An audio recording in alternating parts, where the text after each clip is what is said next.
So guys, sitting here with Chad. I will let him give his introduction. I know him from Facebook. I've seen a little bit of what he does. I don't know exactly what, so go ahead.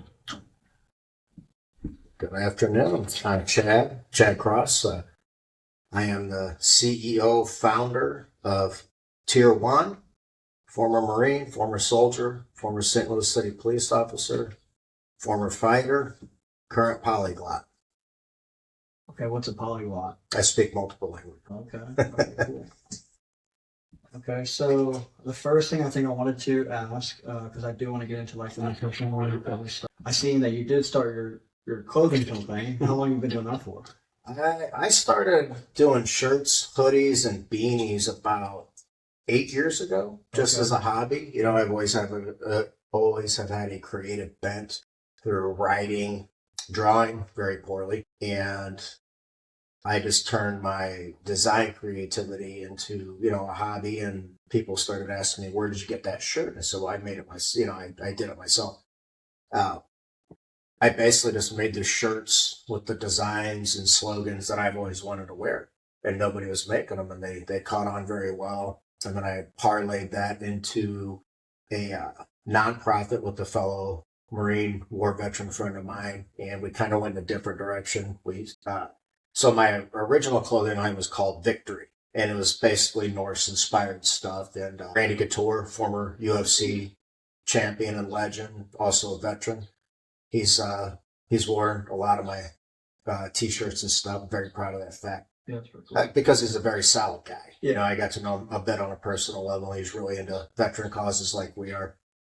And so then we went with like a Spartan theme. Our nonprofit was called Team Victory. We had a Spartan themed logo, and those did really, really well. And then when I struck out on my own with my business partner, my COO, she's a veteran as well. We kind of just went in another direction, and it's become very, very popular, and we're growing very well.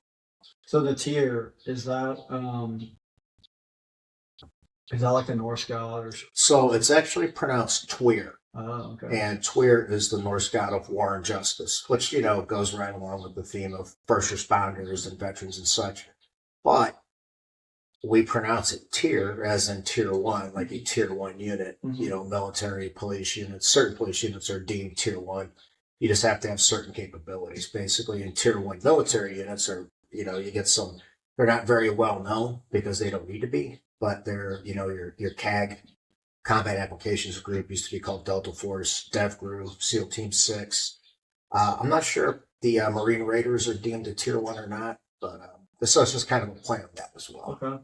Yeah, I was listening to something, I don't remember what it was, but I heard them mention that it was something about gods, and I was like, oh, yeah. Okay. So, yeah. Yeah, it's, so our thing is just like, I wanted to have a very broad appeal. Okay, so it's not just a business for us, I want to see a paradigm shift in how people live their lives. You know what I'm saying? Through fitness, nutrition, morals, values, just working on yourself, and stop all the brain rotting dopamine bullshit that does nothing to make you a better person. Mm-hmm. So we are taking a very holistic approach to doing that, and we didn't get in this to make money. We have to in order to do what we want to do, which is the core of our mission is supporting veterans and first responders with PTSD, disabilities and stuff, and rehabbing them or fixing them or healing them through working out, eating properly, which is a massively underrated thing to do. Mm-hmm.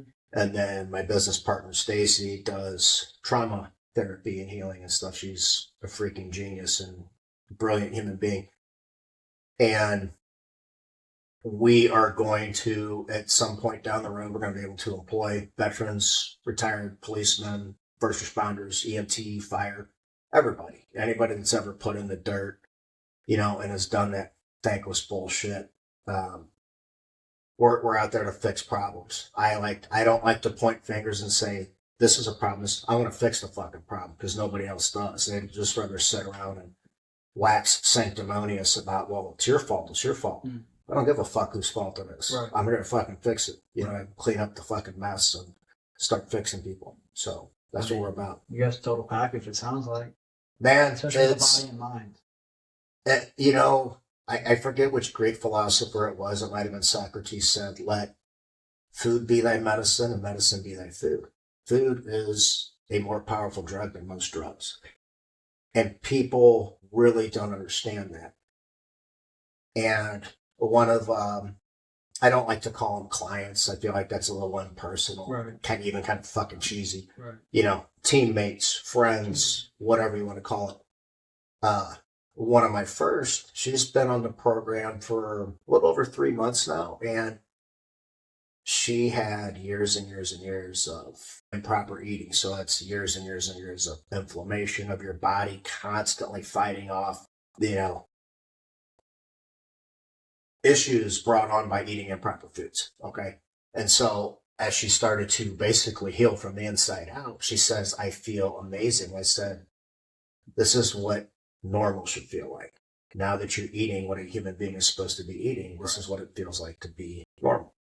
I'm glad you feel amazing. I'm glad you feel awesome, but this is your normal default setting. Mm-hmm. And people that can do the program long enough to see those changes start almost instantly. It's like, you know, when a smoker stops smoking, their lungs start to heal right away. Okay. And it's the same. Your body doesn't want to be constantly fighting off basically infections of sorts, you know, inflammation. And inflammation is basically the root cause of nearly every Western disease, include certain forms of cancer. Okay. And a lot of people are, you know, I lost my mom to cancer and I lost my little brother to cancer. So it's something that's obviously very near to me, and understanding that eating improperly can actually foster the growth of that stuff and basically help it do its thing. You know, this is a very eye-opening thing. And if people can kind of take a step back and put two and two together and just look at the big picture and realize that what we've been told for basically our entire lives, eat this, eat this, eat this. The people that tell us that have a very vested interest, a monetary interest, in keeping us sick and keeping us dependent on drugs. And all, and when they, if them pushing Lucky Charms for dinner wasn't the fucking wake-up call you needed, I can't help you. You are beyond fucking help. Go eat your Lucky Charms, your Panda Puffs, whatever the fuck it is you're going to eat. And then when you're a 35-year-old pre-diabetic, I'm just going to be like, hate to say I told you so. Right. At some point, people need to just fucking take the reins back in their goddamn lives, man. You know, and I'm Mr. Tough Love. You know, I kick it to you straight. You're weak. You're softer than baby shit. All your problems are from your own fucking decisions. You know how I figured that out? Self-reflection. Right. Almost all my fucking problems were because of decisions I made. And I don't sit there and go, gee, what, you know, what's everybody else doing? And it's like, no, man, your attitude, your outlook, you know, the level of effort you're putting into things is a direct reflection of the outcome, you know. And to see people take charge of their lives again, you know, I've had some of the people I train with have been brought to tears because they're in control of their lives again. And they're seeing all these amazing changes in their physique, you know, their mental clarity, how they look, how they think, how they feel. And that's like the best feeling ever. You know, I love that. And that's, I'll never stop doing that. So 1 second, let me pause this room.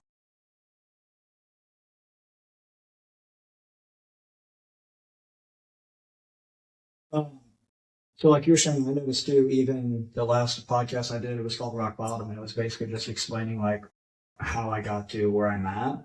And like even outside influences, like ultimately if you self-reflect on them, you can go, I mean, depending on how smart you are, I guess, you can say, well, that was still, even if someone did something, it was kind of my fault. Like I had a business partner and there were signs in the beginning that I should have seen and known, but against my better judgment, I ignored them and it turned around and bite me. So like, yeah, the guy wasn't that great, but ultimately, if I was done what I should have done, I could have prevented it from ever even happening. Right. It's tough when you're a certain kind of human like I am. I have ignored massive red flags to be more of a philanthropist towards somebody and to be more forgiving and say, hey, this is a human being. they've been through this, and this. But you know what, man? At some point, it's just like, hey, I gave you the chance. You dropped the ball. Exactly. I've been that person. Mm-hmm. Okay. I have let people down. I have looked back in hindsight, my time, you guys in the military for 12 years, police officer for 15, you know, a lot of those problems were me in my own head, Mm-hmm. you know, looking at things the wrong way, whether it's, you know, relationships, you know, what you do for a living, anything. It all starts, you know, here. And in hindsight, those years could have been a hell of a lot easier for me, a lot more fruitful, a lot more productive. I would have made a lot more progress, but I learned a lot from it. So it wasn't a complete waste. And, you know, I had a highly decorated military career. I wouldn't say it's exemplary. I got in trouble quite a few times for doing, you know, bonehead shit. Mm-hmm. I was in the Marine Corps when I was barely 18 years old, and I was living in Asia. Basically anything went, you know, an 18-year-old meathead giving a monkey a fucking straight razor. You know what I mean? Right. Police department, you know, it's basically anathema across America. You know, I'm going to LA next month, like I said, to sit in with a buddy of mine who, shout out to Soren Prime. That guy is a fucking stud, man. This guy, LA Sheriff's Department had 4 suicides in like a 24-hour period. Okay. And I've lost friends to suicide, both veterans and police officers. And just nothing's being done, man. And that's unacceptable to me. Sorry. If you don't want to do the job, get the fuck out of the way. Right. Let somebody step up that's going to actually address the elephant in the room that you fucking cowards just won't address. I don't stay in bad relationships. I fix it or I get the fuck out. Mm-hmm. When it's irreparably damaged, I move on. You know, in my time on the police department, it was time to move on, burn all the fucking boats, and go 100% in on this, on this mission. Mm-hmm. You know, I'm the least important thing in this mission. I'm just the juggernaut behind it. Mm-hmm. Nothing's gonna stop. Not a fucking thing. Not a mountain in the world's gonna fucking stop me from accomplishing this shit. So it was like, okay, so I don't want to say like hero mentality, but like you're saying, do you do what you do because you wish that like somebody was there to do that for you, or? Yeah, you could say that. I'm doing it because it resonates with me so deeply, because I've lost friends to suicide. Okay. I've lost friends to war. I've lost friends to, you know, on-duty shootings in the police department. And to have been so fucking the deepest of lows, like shit you wouldn't wish on your worst enemy. You know, that mental, emotional, and spiritual fucking anguish. It's agonizing, you know. I was having these recurring dreams when I left the police department. I never had them. When I came home from the war, I was having these dreams that I was like buried alive because there was mass graves over there, you know, and shit like that. But those went away. And after I left the department, I don't know what you would call them, but they were so surreal and so terrifying that when I woke up out of them, after you've been in a gunfight, first thing you do, start going like this to see if you've been hit, because that adrenaline spike is so high. You know, I've been on hundreds of shootings. A lot of people say I didn't even feel it. I heard the shot, and then I felt like a burning in my leg or my arm or blah, blah, blah. And so I woke up, and I was going like this, looking. I've never been so scared in my life.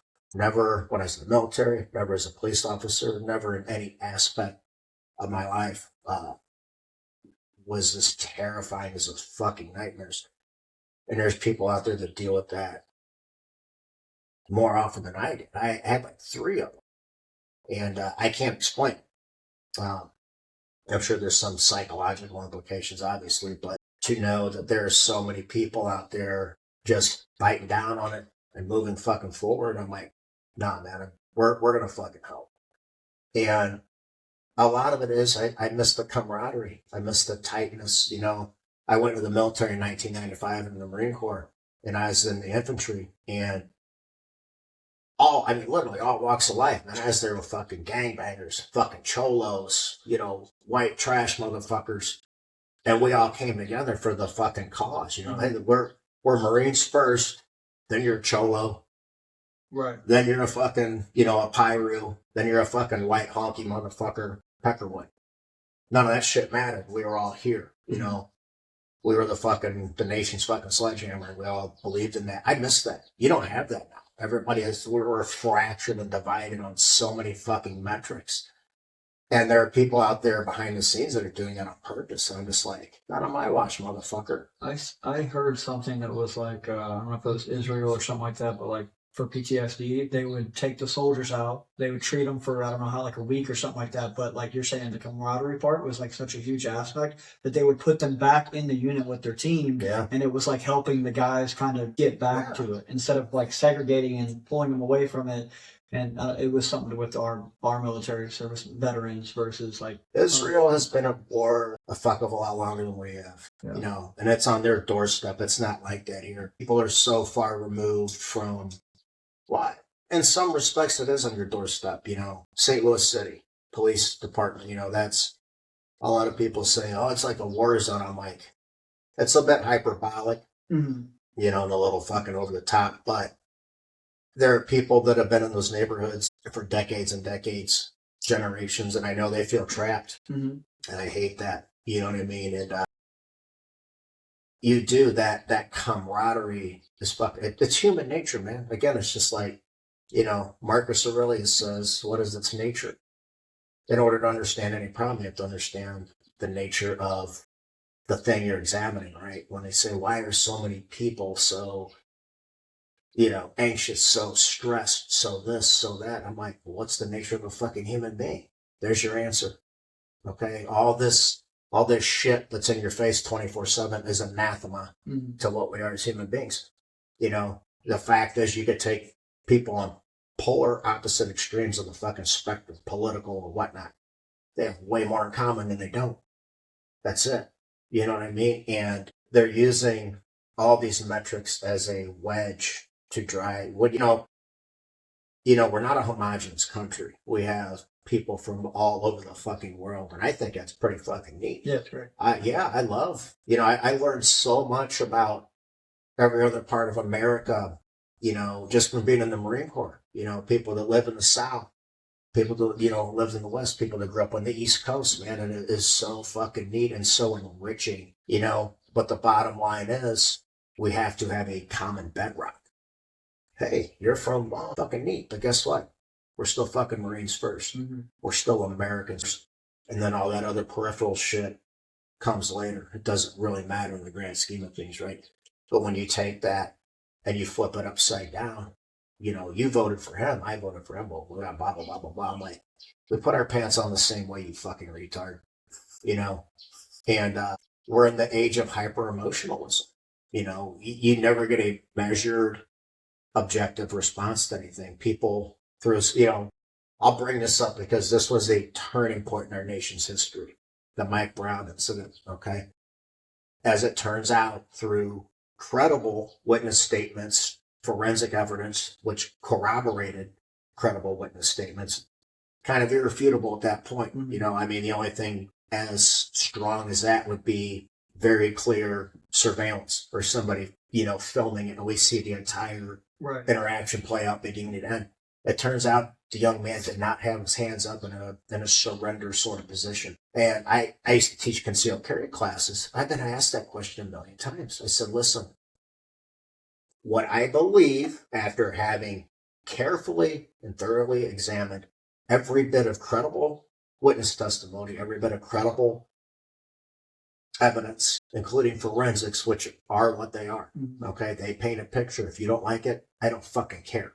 Right. That's a bitter pill you're gonna have to learn how to swallow. If you really want to move forward together, you're gonna have to admit you're fucking wrong sometimes. Stop digging your fucking feet in. It just shows lack of character and weakness. I've been wrong plenty of times. You know what I said? Hey, you proved me wrong. I appreciate it. Now, let's move forward together. It's that fucking simple. And I said, I think it was a young man that probably didn't have, the kind of guidance that he needed. When I was 18 years old, I was a fucking brickhead. I was a fucking dope. I wasn't nearly the size of that guy either. Had I been, I might have acted, like a fucking asshole. I don't know. I'm not happy that he was killed.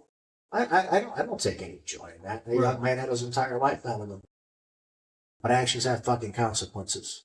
It's something you have to learn in fucking life. You know, I've learned the hard way too many times. Certain things I do have certain outcomes, and it might not be that pleasant. Thank God I never did anything that cost me my life. You know what I mean?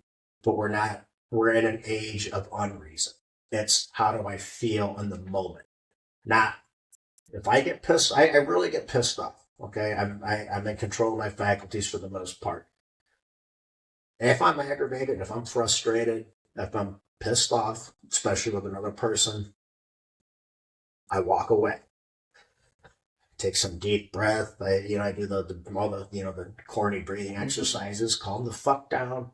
Then I make a decision. Then I make a reply. Then I make a rebuttal.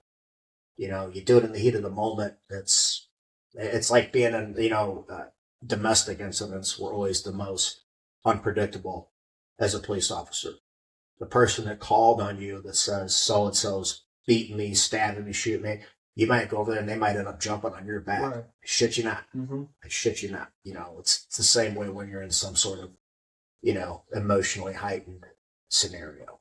Take a deep breath, walk off, come back. Then make your decision. Right. Using intelligence instead of emotions. Intelligence and reason. Yeah. Exactly. So. Yeah, I got a buddy who's he actually works for St. Peter's. He was in Lincoln County. I got another buddy who works in Lincoln County, but he's domestic. Yeah, he's like, that's some of the craziest shit. He's like, you never know what you're walking into. Dumbass that I was at the time, I was going on vacation later that day. Usually used to get called a slide. Hey, go ahead and kick out early. Now there's no fucking way. They're so shorthanded. But I go to a domestic young couple, and there's a newborn involved too, okay? And I was just going to take her to a shelter. I went by myself. I didn't wait for, the second car. And they're just kind of jawing back and forth and even kind of laughing back and forth. I didn't have any indication that it was about to go fucking south like that. And sure as shit, the guy said something really upset her, and butcher knife come right out of her jacket sleeve, and she leaped over me, tried to stab.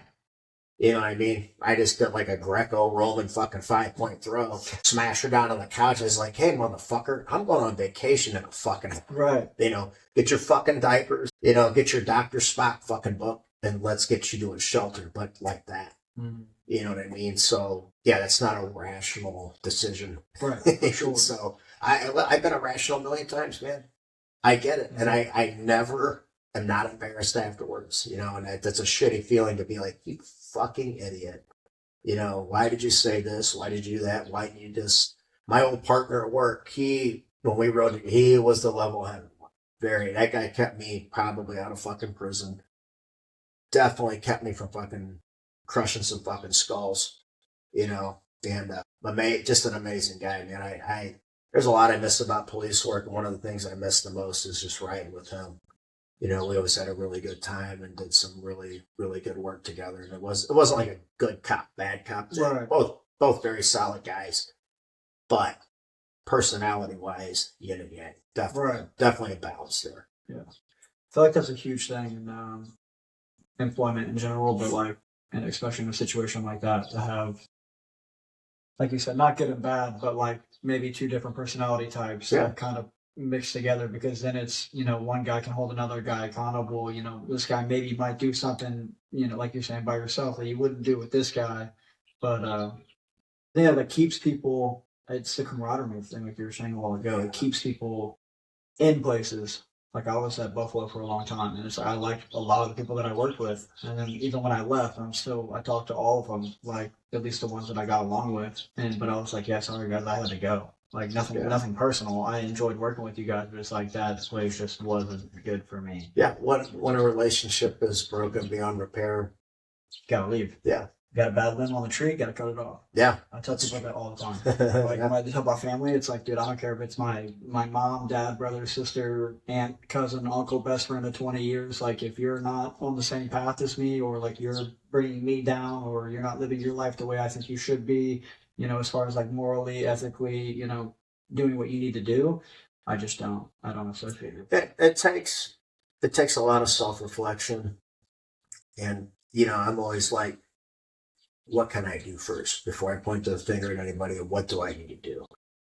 Sometimes blood gets pretty fucking thin. Mm-hmm. You know,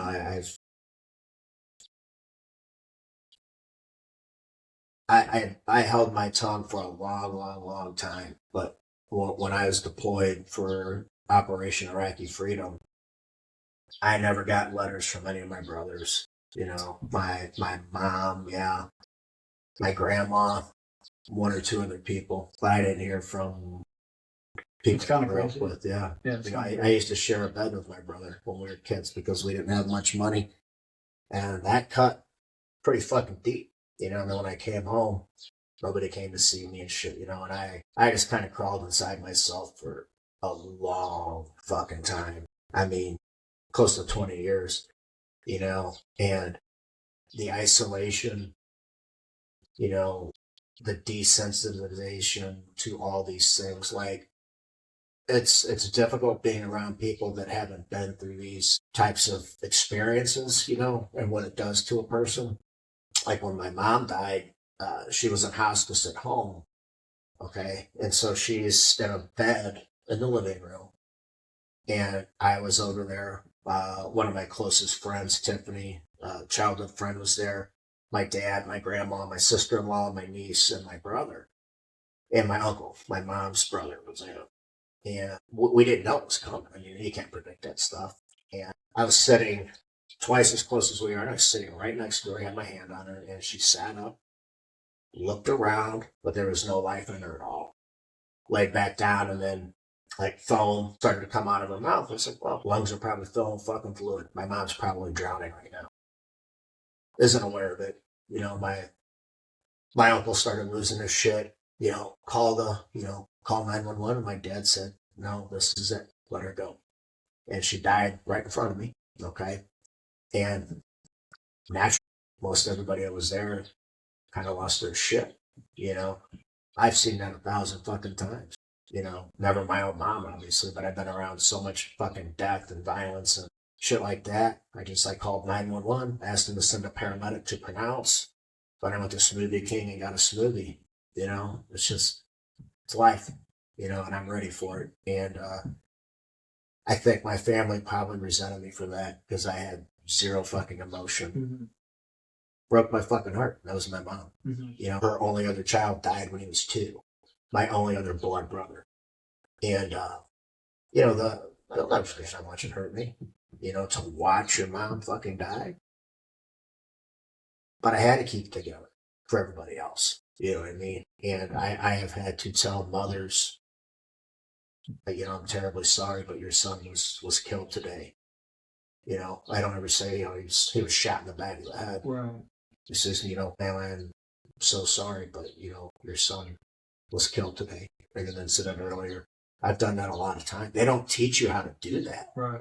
But I kind of just like, how would I want somebody to tell me? You know, I've had to tell, you know, okay, sir, you know, hey, man, found your wife passed away in her bed.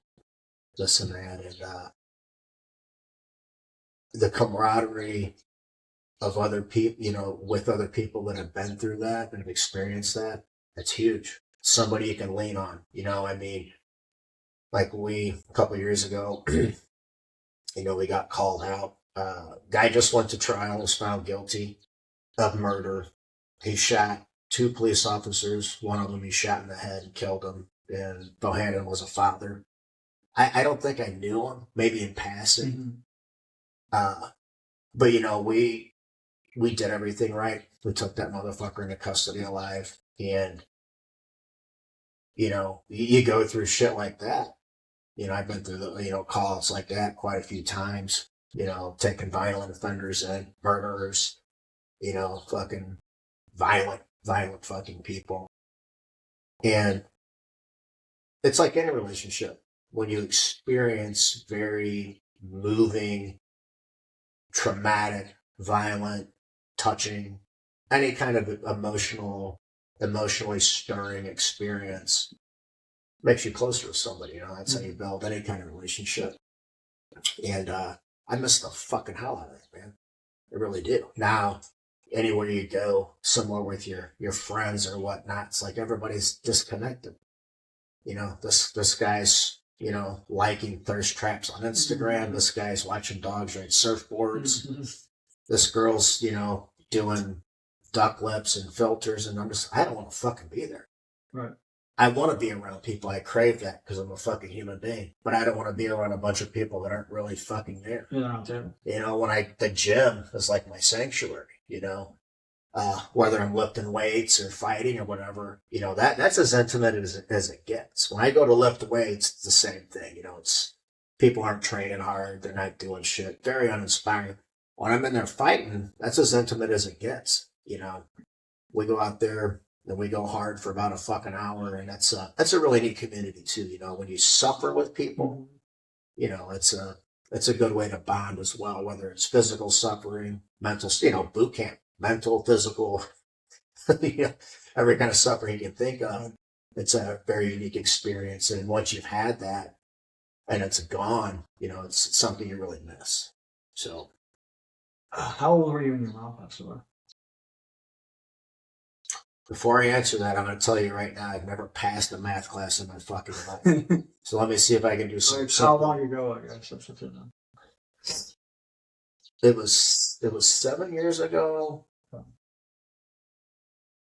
In March. I think March 7th, actually. It might have been 6 or 7. Well, 7 years ago. I think I was 39. How old was your mom? 69, I think. No, 59. My mom was 59, yeah. I just lost my mom last October. She was 51. Yeah, that's... when we got the call, well, man, it's just a whole deal because, like, you know, sometimes you look back on shit and you're like, well, I could have did this, I could have did that, but ultimately, you know. But they called us and we went there, and I was kind of the same way as, like, you. I don't know. I've never been in, like, you know, the military and any combat and stuff like that, but I don't know what happened in my childhood or whatever, but it's like I kind of depersonalized a lot of things. So, like, even sitting there looking at my mom, she's same thing. Fluid built up in her lungs. She suffocated in her sleep. Like, she died reaching for her fucking oxygen. Yeah. And I was there with my brother, my sister, my grandma, my grandpa, and, like, everybody's just freaking out. And I was the same, dead to the world. Like, it was just, yeah, something happened at some point. It almost always goes back to your childhood. Yeah. Yeah, that's why they're called your formative years. You know, and as a bit of a ham-fisted segue here, what you feed your children also sets them up metabolically the rest of their life. So when you're being lazy and you're like, you know, fish sticks or chicken fingers or Captain fucking Crunch, congrats. You know, to me, that's a form of neglect. You know, when I was growing up, we didn't know it. Nobody you know, right. I remember my mom giving me like the fucking Beatles haircut while going, you know, secondhand smoke right into my fucking, you know, nose to nose. But also the food back then, though, I feel like it was not as bad as it is now. Fewer additives, fewer chemicals, less refining. Yeah. But I mean, still trash. I remember when Doritos came out.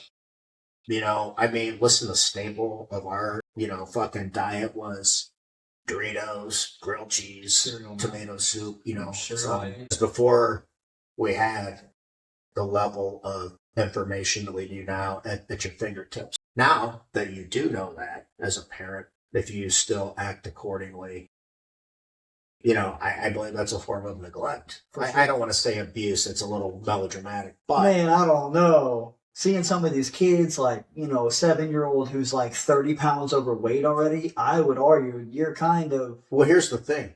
So I remember the one fat kid in our school. If I ever see him, I'm going to apologize for being a dick. The one fat kid. Now you remember the one skinny kid. Right. Okay. And the tragedy is when everybody's out of shape and everybody looks like shit, you fit right in.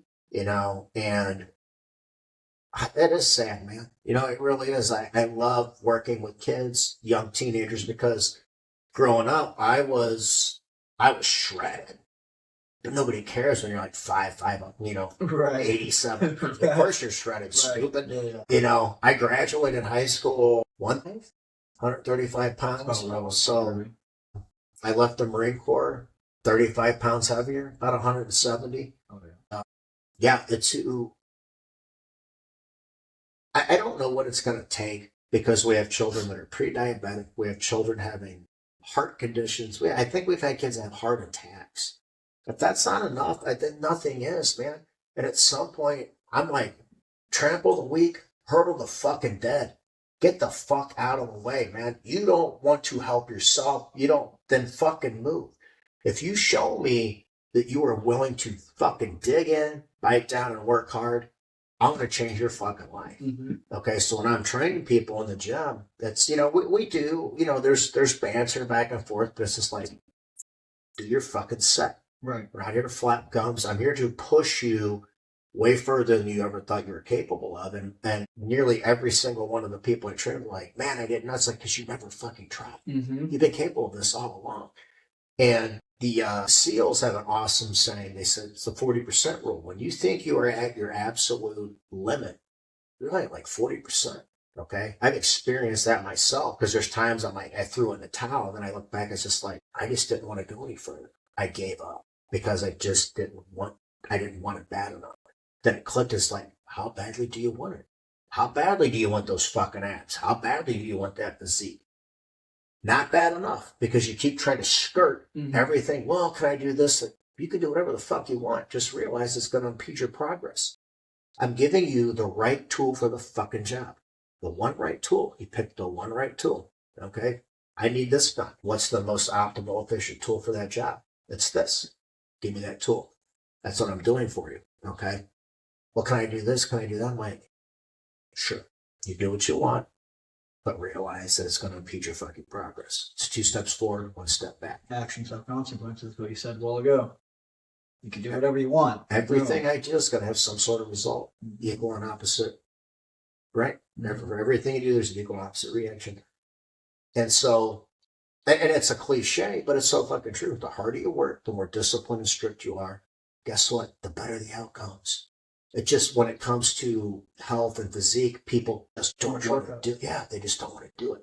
The most important thing in your life is your fucking health.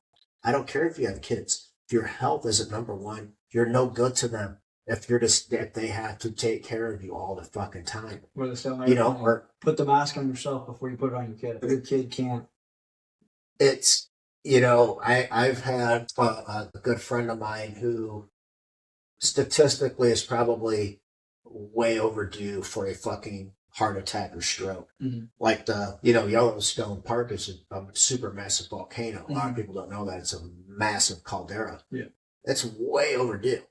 And I'm like, fuck it. I would love to see an extinction level event firsthand that will bury the entire United States in 20 feet of fucking ash. That's how big it is, okay? Mm-hmm. I mean, think about that for a second. The entire continental United States under 20 feet of ash. How cool would it be to see that? I didn't think. Right? Okay. Or if we're dead anyway. Yeah.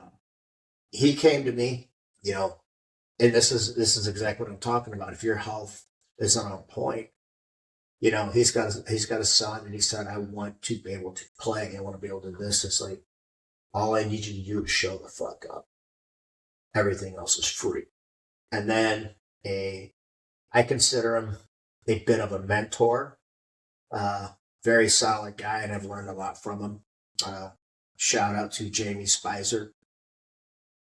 We were sitting down having a discussion one time. I said, Jamie, I offer all this stuff for free, and it's like invaluable. He's like, and nobody shows up to do it. He's like, because free things have no value. And I was just like, ding, ding, ding. It's like, fucking dummy, and there has to be some sort of like tangible investment on their end. You're going to see the results if you put in the work. It's as simple as fucking that. And I put it to him very plainly. And I know it's sobering for a lot of people. I said, listen, progress is not linear and it's not fast. If you're not willing to be in this for the long haul, make a lifestyle change, I don't want your money. I don't want to work with you. You ready to make that commitment? Oh, yeah. Okay, we'll see. Be here tomorrow. Well, it's just like, fuck out of my way. Mm-hmm. I am very, very passionate about this. It's a dream come true for me. You know what I mean? Like being able to train with people, put them on the right path to changing their lives. It's like, it's such a rewarding thing. I freaking love it. And we're just going to get bigger and bigger and bigger. And I will have my own gym someday. And it's going to be like nothing you can imagine. Complete paradigm shift from what, I was lucky enough to have started working out before technology basically ruined human interaction as we know it, as it should be. And man, it was just so much more fun, so much more rewarding. There'd be a group of us. We'd all, hey, fuck, it's squat day. There's 6 of us, and we're all squatting fucking 445s aside to the basement, cheering each other on, really pushing each other, really driving each other. Now, I go to the gym, there's like 8 of these fucking broccoli head kids hogging a fucking bench, uploading 115-pound bench presses to Snapchat. Yeah. And I'm like, hey, dude, wipe your fucking cunt juice off the bench and get the fuck out of the way, man. You don't belong here. Yeah. If you're going to be here, I might have been a dick move, but I held the door for a guy at the gym. He's a younger guy. And he's one of these, he spends 90% of his gym time on his phone. I just like, it fucks with the atmosphere, man. It's not my gym. You know what I mean? But I feel like you're shooting yourself in the foot too. Like, going to concerts, a lot of like bands now are like, they have like a no phone policy. I don't fucking love it. Everybody's just got Are you watching? Are you even watching the fucking concert? It's like zero self-awareness. What you're doing is fucking with me. It's no different than me blowing smoke in your fucking face. So I watched this kid, and I finally went over and said, hey, I didn't hold the door for you to come in here and play on your fucking phone the whole time. Do some work, man. If you want to work in with me, jump on in, but do something. Okay, man, all right. I think it clicked because the rest of the time he's in there working out. But, that's another dream of mine that's going to fucking come true because I'm not going to stop. But listen, it's not just because I'm a fucking cunt. Yeah. Okay? Every little nuance I do has a very specific application and purpose. I learned this in the Marine Corps. We are beyond anal about the minutia of everything. Guess what? That's why I was fucking immaculate in uniform to the fucking millimeter. Immaculate. Okay? That's why my fucking machine gun was so fucking clean. You could have finger fucked that thing and not got a fucking speck of carbon on your finger. Okay? That's why it never fucking went down. All these things have a purpose. Okay? And now, especially in contemporary times, where everything is so easy. Everything's so easy. Why do you think you're anxious all the time? Because you don't have to work for a fucking thing. You're softer than fucking baby shit, my guy. Having tattoos and a beard and some biceps doesn't mean fucking shit. Okay? I've done the fucking dirt. I've put in the fucking work. I've earned my fucking stripes. Okay? That's why I have that mentality, because I want you to know what it feels like too. Mm. I don't want you to buy into a lifestyle. You're not a fucking operator, asshole. You got a subscription to Recoil magazine. You got your Molon leg tattoo, and you run a fucking C-clamp on your fucking rig. Can you do a 5-paragraph order? You ever been on a patrol in fucking Fallujah or Ramadi? Huh? Could you fucking field strip a fucking 240 golf machine gun and put together blindfold? I sure as fuck can. Huh? You ever kicked in a fucking door? You ever been a point man through a fucking door? You haven't. Earn your fucking shit. Don't go through fucking life buying your way into shit. Earn it. Go to the gym. Unplug, bro. You don't have to take pictures of your fucking self. Well, I record, so I'm like, man, the gym's only had fucking mirrors to watch your form and technique. Stop making excuses, man. I don't like to rant or rave about this stuff, but I do it because I feel like there's a very, very clear purpose for it. And it's a purpose that will enrich your fucking life and make you a better human being. Okay, so my gym is going to have, it's going to have every fucking kind of song and band you can think of called Slayer and Van Halen. You don't like it? I don't fucking care. Got it? Hey, you want to play on your phone? There's a fucking playpen over there for you, crybaby. You can play on your fucking phone while everybody else is in here working. You want to fist fight somebody? Call them out. Let's fucking fist fight and then work out together. Okay? It's going to be a healing center, basically. You know what I mean? I don't want it to sound like I'm not a tough guy. I'm not. I just have a very, very tough fucking mentality. Right. You have to. Yeah, you have to. You have to. To have been through the life I've been through, you have to. I have to convince myself I'm the toughest fucking son of a bitch God ever made. Otherwise, I'm going to roll over and fucking die. Okay? I slept with that fucking gun right there next to my bed for fucking years. Because I was this close thousands of fucking nights where I can't do it anymore. I'm fucking broke. Fuck that. I sit there and think, your mom didn't want to die. She wanted to see her grandbabies grow up. Your 2-year-old brother did not want to fucking suffer and die. You owe it to them. And I owe it to everybody else that's been through the shit that I have to not give up on them by not giving up on myself. You know what I mean? So I owe it to all those people. I'll never know their names, but we touched each other's lives through police work, you know? Taking somebody into custody that murdered so-and-so's son. Yeah. I'll never I'd never get tired of doing that shit, you know? Oh, you want to sell dope, motherfucker? All right, not on my watch. You're going to go get your fucking shit pushed in the rest of your life in fucking prison. You know what I mean? So that's my purpose, you know? And like I said, Stacy and I, we burned all the fucking boats, man. That's it. We are 100% into this, and that's it. You know, get on board and get the fuck out of the way. I'll fucking steamroll you. That's what you got to do. Fuck a lot of people. I have to have that mentality. Yeah, if you give yourself a way out, you'll 9 find times out of 10, unless you were just that fucking guy, you're gonna, hey, I'm gonna go hop back on here. We're gonna go back that way. You're not gonna. You gotta. Well, again, you gotta remember what humans are. We're lazy by nature. Mm-hmm. You know, we want to take. We're like water. We want to take the easiest fucking route.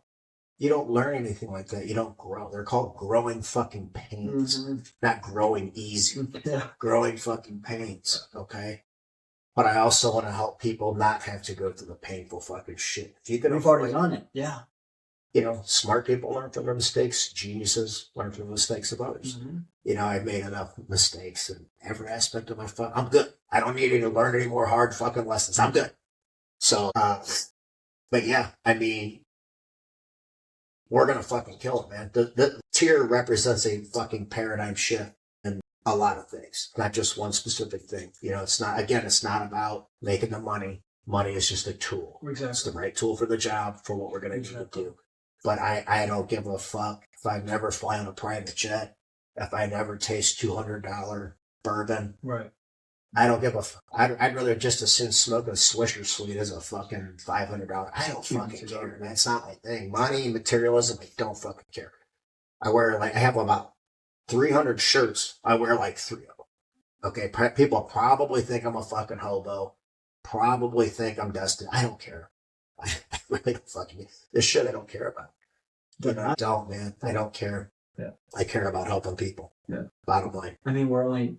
Oh man, this is like. It's what I don't understand about people is like you have a finite time on this planet, and you're caring about the dumbest shit that doesn't matter, like clothes and cars and status or clout.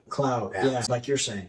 I feel like we really are here to help each other, no matter, I don't know if it, you know, mentally, physically, whatever, but I feel like people are here to help other people grow as a civilization to grow. Some people are. It's for sure. Yeah, well, I mean, listen, I don't begrudge people for choosing the life they choose. Yeah. You have to have the drones. Like they have to exist. Unfortunately, they do. It's true.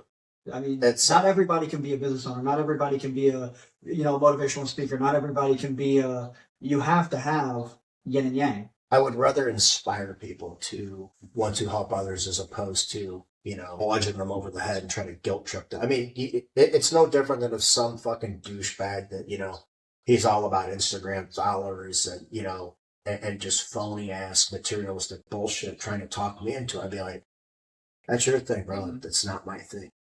And hey, it's your life. Live it how you choose. You know what I mean? I have found happiness and meaning and purpose in helping others.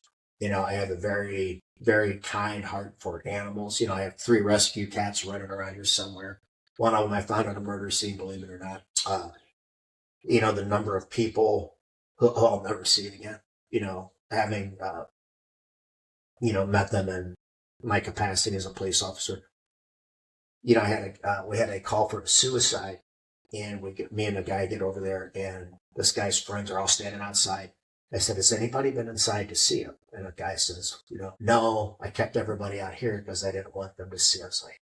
So we go in there. Okay, this was a pretty gruesome fucking scene. This guy had slit his wrist and had written in the shower stall in his own blood, written a bunch of stuff, and he wanted to go. He was done. This was not a call for a plea for help. This was a fucking attempt at fucking end his life. And all the lights were off, and he was lying on his back. When I shined my flashlight on his eyes, and it was imperceptible, but his eyelashes fluttered. I was like, fuck, Greg, he's alive. Okay? So, massive fucking gashes in his wrist. Had basically stopped bleeding. Had lost enough blood that the blood was pretty much fucking almost gone.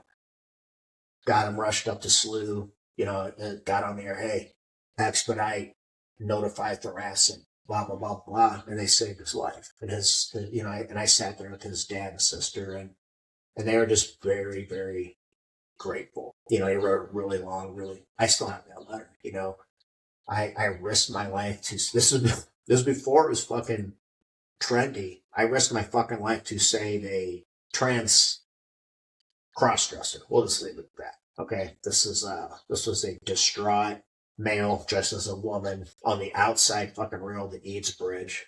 Okay, long story short, I went and bear hugged him and fucking pulled him back over, while everybody else just standing around watching the shit show. So things like that. I don't need awards. Right? I gave up on that. Me and one of my closest friends on the SWAT team. We saved a guy's life that had been shot. He had a sucking chest when he had been shot through the fucking lungs. We did some high-speed battlefield fucking medicine on this guy. I had this guy's blood all over me. I got a knife over there. Still has blood all over it because I cut his fucking shirt away. Okay? Barely got recognized for it. But I hope that fucking young guy is like, man, a young black fucking male was saved by 2 fucking white policemen. I hope he remembers that. I'll never forget that. Shit like that. I can't replace those memories. I don't want fucking money. I don't want fucking cars. Stupid shit like that. Shit you can't take with you when you die. You know what I mean? I'd be lying there on my deathbed and be like, I changed lives for the better. Not, man, remember that fucking car, right? Man, remember that fucking, Hugo Boss suit? No. Who gives a fuck? You know what I mean? So it's more valuable because you got to think about the cascading effect. Every person that you help, like the guy you're talking about a while ago with the, he's overweight or whatever, he's got the son. Yeah. Maybe you saved that guy's life. Now you're affecting everyone in his family. The guy you saved on the bridge, now you're affecting everyone in his family. I'm glad you mentioned that because it's just like, the people used to get the show and talking about locking up drug addicts. I'm like, I can't lock him up for being an addict. I can lock him up for having fucking dope on him. Well, locking him up isn't the answer. I'm like, yeah, motherfucker, it is. Because when he's not out in the hood buying his fucking dope, he's not driving the fucking violent crime up there in Walnut Park or Wells Goodfellow. They're not coming to St. Peter's where you live to buy their dope, you fucking cocksucker. So shut the fuck up, okay? He's not stealing. Listen, it's in my immediate fucking family. I know how this shit works, okay?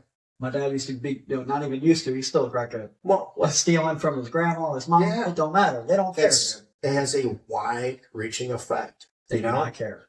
No. It's like, I wrote him off, man. It's my own fucking brother. I want nothing to do with you, man. You didn't show up to our grandma's funeral. You lied, you steal.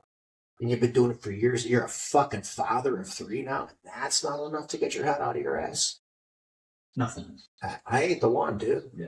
I'm not the one. I don't get it. Yeah, it's but they don't see it like that, It's listen, it's tough love, dude. And every time I've locked up a dope addict, I'm like, here are some fucking resources. If you want to get clean, I can only do so much for you. Here's this, here's that. I don't want to find you dead of an overdose. Okay, if you need any kind of fucking help, reach out, man. I will help you. I promise. Even did that with fucking violent guys. Taking them to the Justice Center. Hey, what do I got to do to get you out of this lifestyle? Do you want a job in one of the trades? I know people in nearly every one of the trades that can help you out. Do you want this? Do you want that? I was raised right. You know what I mean? And I'll never not be a kind-hearted person. You know what I mean? But I'm just a kind-hearted person that's capable of very, very healthy levels of violence. Well, and I ain't gonna lie, I like violence. Yeah, what's Jordan Peterson say? It's better to have a warrior in the garden than a gardener in a war. Yeah. I enjoy violence. I do. That adrenaline, that fucking rush, man. I can't get enough of it. you know, but it's not indiscriminate. You know, you want a bad guy and you want to test me? Please do. You know what I mean? Please do. So to speak. Yeah. You got to have people that are willing to commit violence on your behalf, you know? And there's a great George Orwell quote that says, you know, people sleep peacefully in their beds at night because rough men stand ready to do violence on their behalf. Mm-hmm. And rough women too, you know? I'll never, ever overlook all the awesome fucking things that, you know, women service members, women firefighters, women police officers have done. Some very, very solid, you know, I've worked with some awesome fucking females, man, and I don't think they get the recognition they deserve. For sure. You know, it's, you know, equally as valuable, differently capable. Yeah. Is about the best way to put it. It's how it should be. I mean, that's how it is. That's It's, yin and yang, it's everything. you know, when you start fucking with Mother Nature, she fucks with you back, and she wins every fucking time. Mm-hmm. And, you know, the fact of the matter is, for every one female that has the physical, mental, and emotional attributes to hack it or cut it in certain capacities, most of them don't. And it's okay. Yeah. Because you guys are way better at certain things than men are. The more nurturing nurses, teachers, and stuff like that, you know, things that take a more nurturing, feminine, caring aspect. I think women are, by and large, better, you know, at those things. And they're every bit as important. But listen, I don't personally know a single female that could have humped a fucking 50 cal receiver 25 fucking miles like me and my machine gun team did, okay? Right. On top of your fucking combat load. That motherfucker's 65 pounds by itself. Plus your combat load. 25 fucking miles. You know what I mean? And then there's other certain issues that arise. And this is just human. It's one of those, you know, kind of embarrassing aspects of human nature. But in the military, police departments, you know, it's, I don't know what the exact ratio is, but it's largely skewed towards males. Yeah. Male dominant, you know, professions. Female shows up, everybody goes into peacock mode. Everybody starts, you know, falling back into their obsolete caveman impulses. You know, it's just like, oh my God, it's fucking embarrassing. You know, hey, just treat it like a coworker. Right. Okay. And this isn't the fault of female. This is fucking dudes not recognizing that the most important aspect of your job and your profession is unit cohesion. And you can't it's like taking a very strong, massive boulder and then putting a crack in it. Okay. And then the female dynamic starts to slip into that crack and just fractures it. That's not the fault of the fucking women. Okay. It's the fucking retards that can't control their fucking stupid impulses, which is natural. They're not wrong for having those impulses, but they're wrong for not keeping them in check in those capacities, right? Now, there's certain capacities in certain situations where it's okay. You know, if we're out fucking in a social setting, you know, you see an attractive girl, goddamn right, I'm going to go to the bathroom and do 50 push-ups, try to get my chest pumped up and walk by like, you know, I don't do that shit. Yeah. But we can't even be honest about that, man. You know, and that's one of those things that just, fuck, man, I just feel some things we need to have a fucking, no, we're not fucking changing it. You want to be a fucking grunt, stand up an entire fucking female infantry battalion. Fucking have that. You want to be fucking miserable? Be my fucking guest. Careful what you fucking wish for. That is a miserable fucking life, brother. Fucking pure misery. Glad I did it, because guess what? Everything else in life is fucking easy. Mm-hmm. You know, if you've ever wrestled or been a fucking grunt, everything else in life is fucking easy. Okay? You want to be miserable? Here you go. Right. You know, here's 2 hours of sleep a night for the next 4 fucking years. You know, hey, here, take this machine gun, walk 30 fucking miles that way and be ready to fucking fight. You know, you have to be a tough motherfucker. You know, and there are females out there that can hack it, but they're so far and few between. You know, and then when you put I feel like it's no different than taking. It's a little bit different, but you kind of get the same outcomes. This Leah Thompson swimmer, you know, whatever that fucking cocksucker's name is, that was like 400th you know, and collegiate rankings. And these fucking women work so fucking hard their entire lives. They sacrifice so much to become world. When you work that hard, you sacrifice a ton. But in the end, it's way more rewarding. It's like, hey, what did you do your entire college career, Lexi? You got gangbang at phone cannon parties. Nobody remembers you, but everybody remembers Riley fucking Gaines because she worked so freaking hard. Only for some dude that still has his fucking dick to come in and just, I don't like that. I'm not okay with that shit, man. You know, and it's, it upsets that fucking dynamic. Okay. And we're acquiescing to a very, very, very small, do I have problems with transgenders? I couldn't fucking care less. Stay away from fucking kids and stay out of women's sports, you know? I mean, fuck you, man. You put in the fucking work. You know, if you're not cut, listen, I worked so fucking hard in BJJ and MMA and all this stuff. And guess what? I got beat sometimes. Okay. What did I do? I didn't shave my beard and fucking, you know, tuck my dick into my legs to start fighting women. Right. I worked harder. Right. Okay. And I won my last 3 fucking matches. I'm like, that's it. I'm retired. You know, go out on a fucking high note. But you know, we're so fractured as a people. We have no common morals, no common values. No, we're not Americans first. Okay. We're this group first, and then this group first, and then this. So there's just no cohesion there. So you just get this, you know, our bedrock is like entirely fractured. How much of that do you think, though, is like actually? I feel like a lot of it has to do with social media. I feel like there's a lot less people. It's all the social media. Like there's more people like us, I feel like, than there is that are like, oh yeah, Leah fucking Thomas has got a dick and she's beating women. But somehow, some way, it becomes this big ordeal. And it's like, who wants this shit? Because anybody I talk to in the real world that we're walking around in doesn't agree with that. Well, people do, but they're too afraid to say that they don't agree. So this is a multifaceted thing, okay? One, your typical American, I understand, has way more concerns other than transgender fucking water polo, whatever the fuck it is. Mm-hmm. They got bills. They got stress. They got family stuff. They got sports for their kids. Here's the thing. These things taken to their logical conclusions will end up falling in your lap square. You didn't want to deal with it because it's not your problem. Well, motherfuckers, it's going to become your problem because you didn't want to do anything about it. I look at the logical conclusion of certain things. And I just believe logically, I consider some of these things a cancer. I'm not saying transgenders are cancer. I'm not even talking about that shit. Political ideologies, you know, shit like they're a cancer.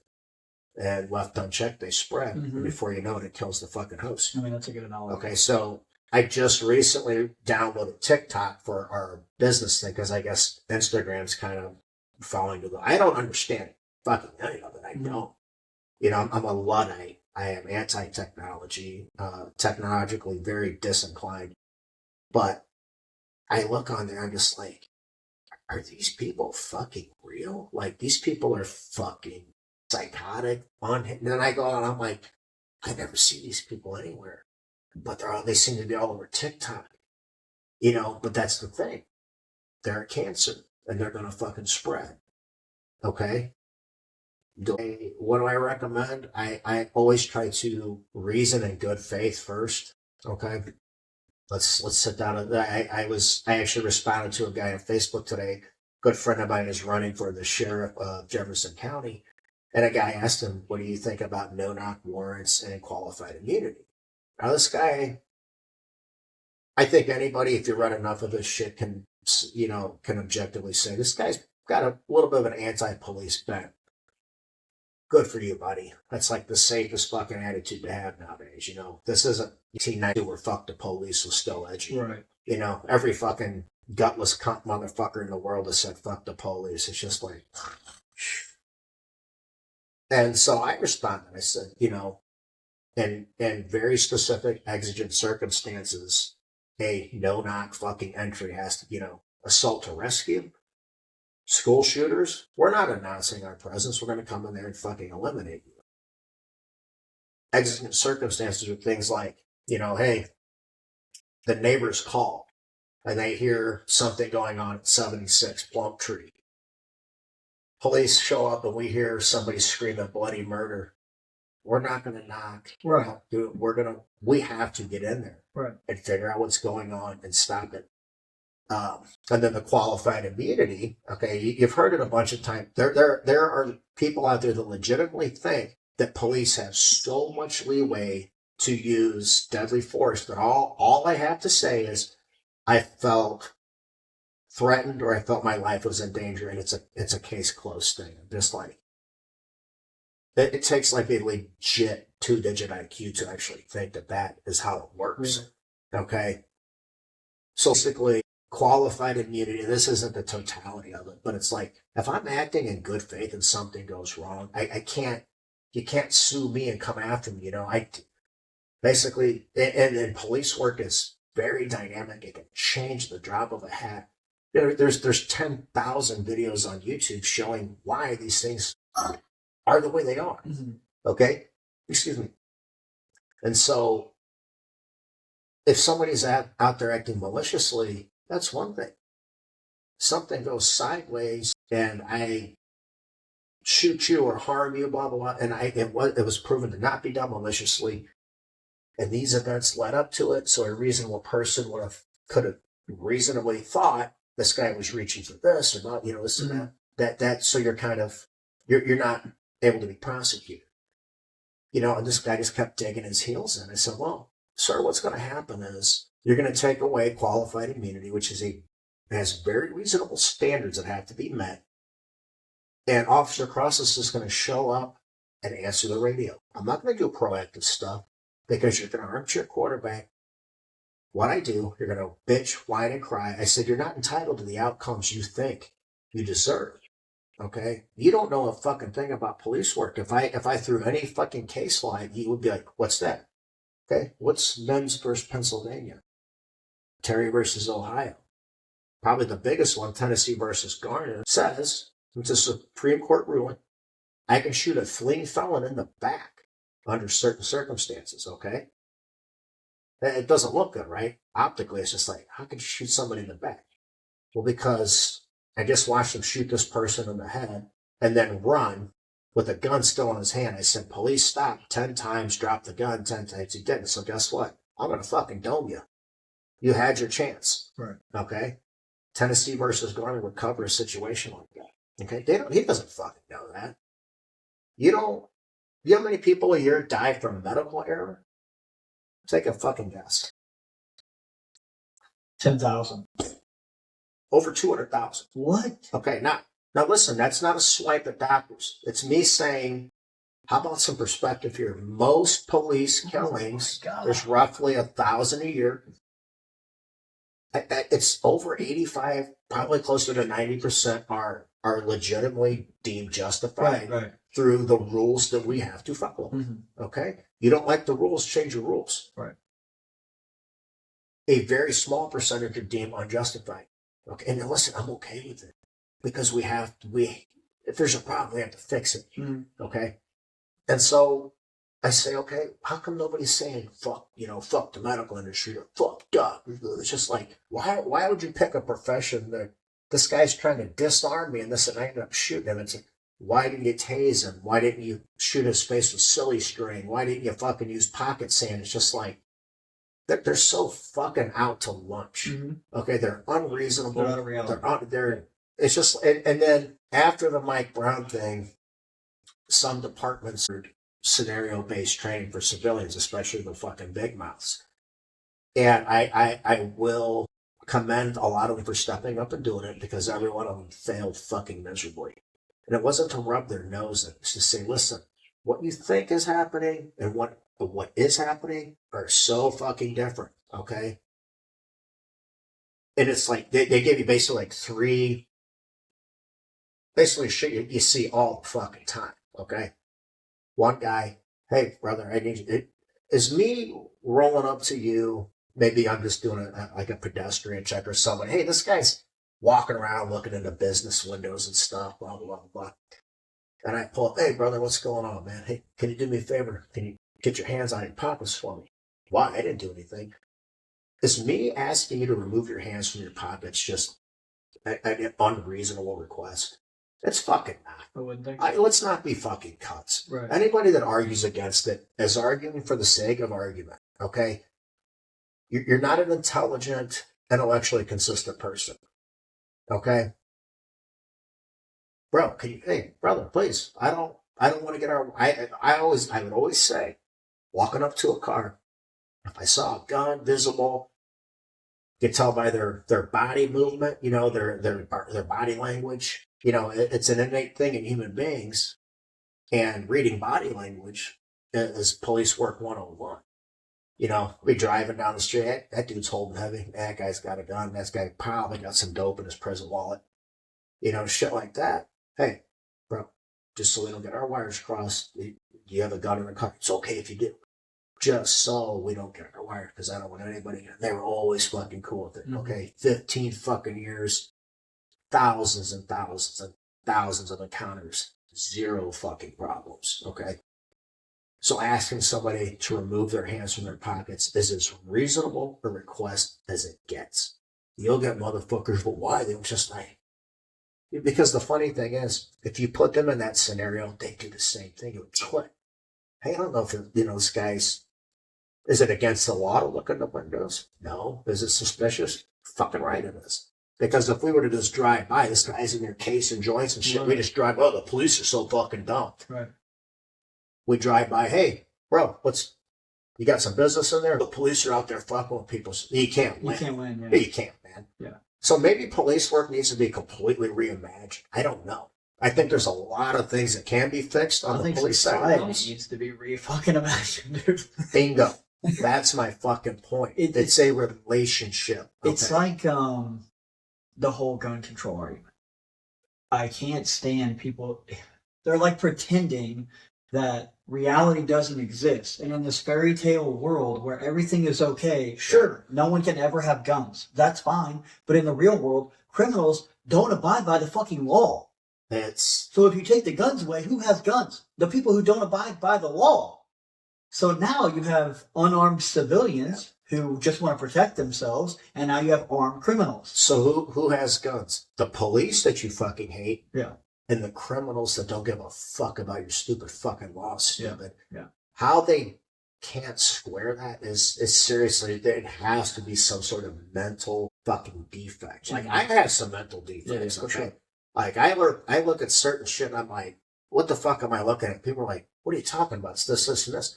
So there are certain cognitive fucking things. But something like that, especially from people who always claim, you know, the intellectual high ground, and that they always think they're way more intelligent than you are. You're just a fucking rude. I'm like, dude, you probably couldn't change a tire up fucking 10 speed. Yeah. But you can recite something out of the fucking textbook. Yes. It doesn't make you smart and intelligent. We could definitely segue into the gun stuff, but my point is just a very reasonable request. Yeah. And so that was one of the scenarios, was somebody that didn't want to take their hands out of their pockets. Okay. And so finally, after a bunch of, you know, take your hands up, fine, they take it as a cell phone. And it's just like, what are you doing? It's just a fucking phone. Well, I'm just like, ding, ding, ding. Do you fucking see now that this is more along the reality of how these things unfold than what you think? You know what I mean? It's more that they want to believe that we're all just these horrible, you know, meat-headed fucking bullies that just like, maybe you're projecting a lot of what you would do if you have the power, the power of the law, like I did for so many years. I didn't give a fuck. I had 4 complaints in 15 years, and they were all fucking unsustained because they're just like, fucking really? This is what you're complaining about? Okay. And it's just, I don't know, man. I don't think, and now you get, if a shooting happens, it doesn't matter what the circumstances were. The police were wrong. They're out there, you know, this kid was on his way to teach blind kids how to swim at the YMCA, and the police shot him in the back and then, you know, threw a throw down on him and blah, blah. It's just like, I don't know how you fix it. You know, the only way people ever seem to change anything is through some sort of accountability or some sort of negative reinforcement. You know, and I don't want to criminalize people being fucking morons and assholes. You know, you can't make that a criminal offense. I mean, I'm a fucking moron and an asshole too. You know, you got to be careful because that pendulum will swing back the other way sometime. And but there's got to be something. It's just going to get worse and worse and worse. You know, the good actors, they'd be like, "Hey, dude, shut the fuck up. If you really want to change things, let's sit down at the table and fucking, hey, these are the things I'm concerned about. Hey, this has been my experience with this." And I'd be like, this is, you know, responding kind. And be like, okay, we're trying to come out of this, you know, for the better for both of us, you know, for your perspective and mine. How do we get there? We find common ground. You know, when you want to accomplish any goal, what do? You lay out the steps to get there and you start to execute the steps, right? We don't do that. Police departments are fucking terrible about educating the public on anything. And you always you look like mealy mouth fucking nerds. You know, you can be tough and kind and fair.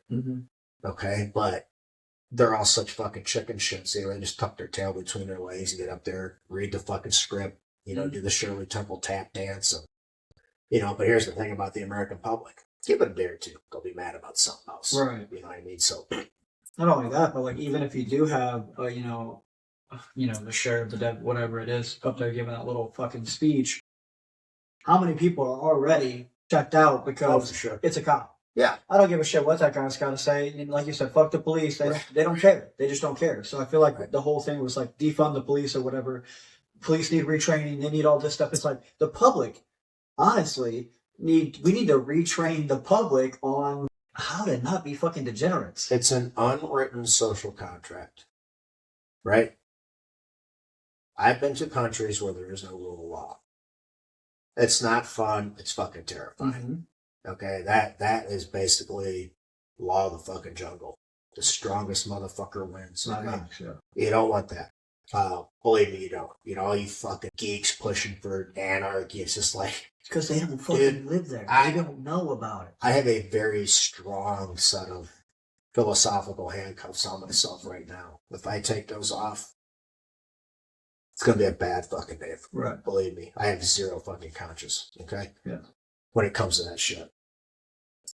And you'd think it's just an unwritten, you know, for if you had an enlightened populace, it would go without saying, but we're not a very enlightened populace. No, honestly, we're constant brain rot.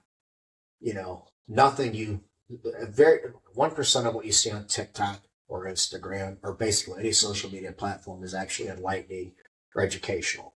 It's all reality. It's really shit that just appeals to base defilers, low IQ fucking cretins. Eat that shit. Surfing on the fucking. It's funny. Yeah. But, you know, monkeys riding dogs around like fucking cowboys and shit. Yeah. And I like watching, you know, certain, you know, fucking lowbrow shit, but it has its place. It's, you know, it's just, it's sad to see what we've become. And that's why I'm not part of the program.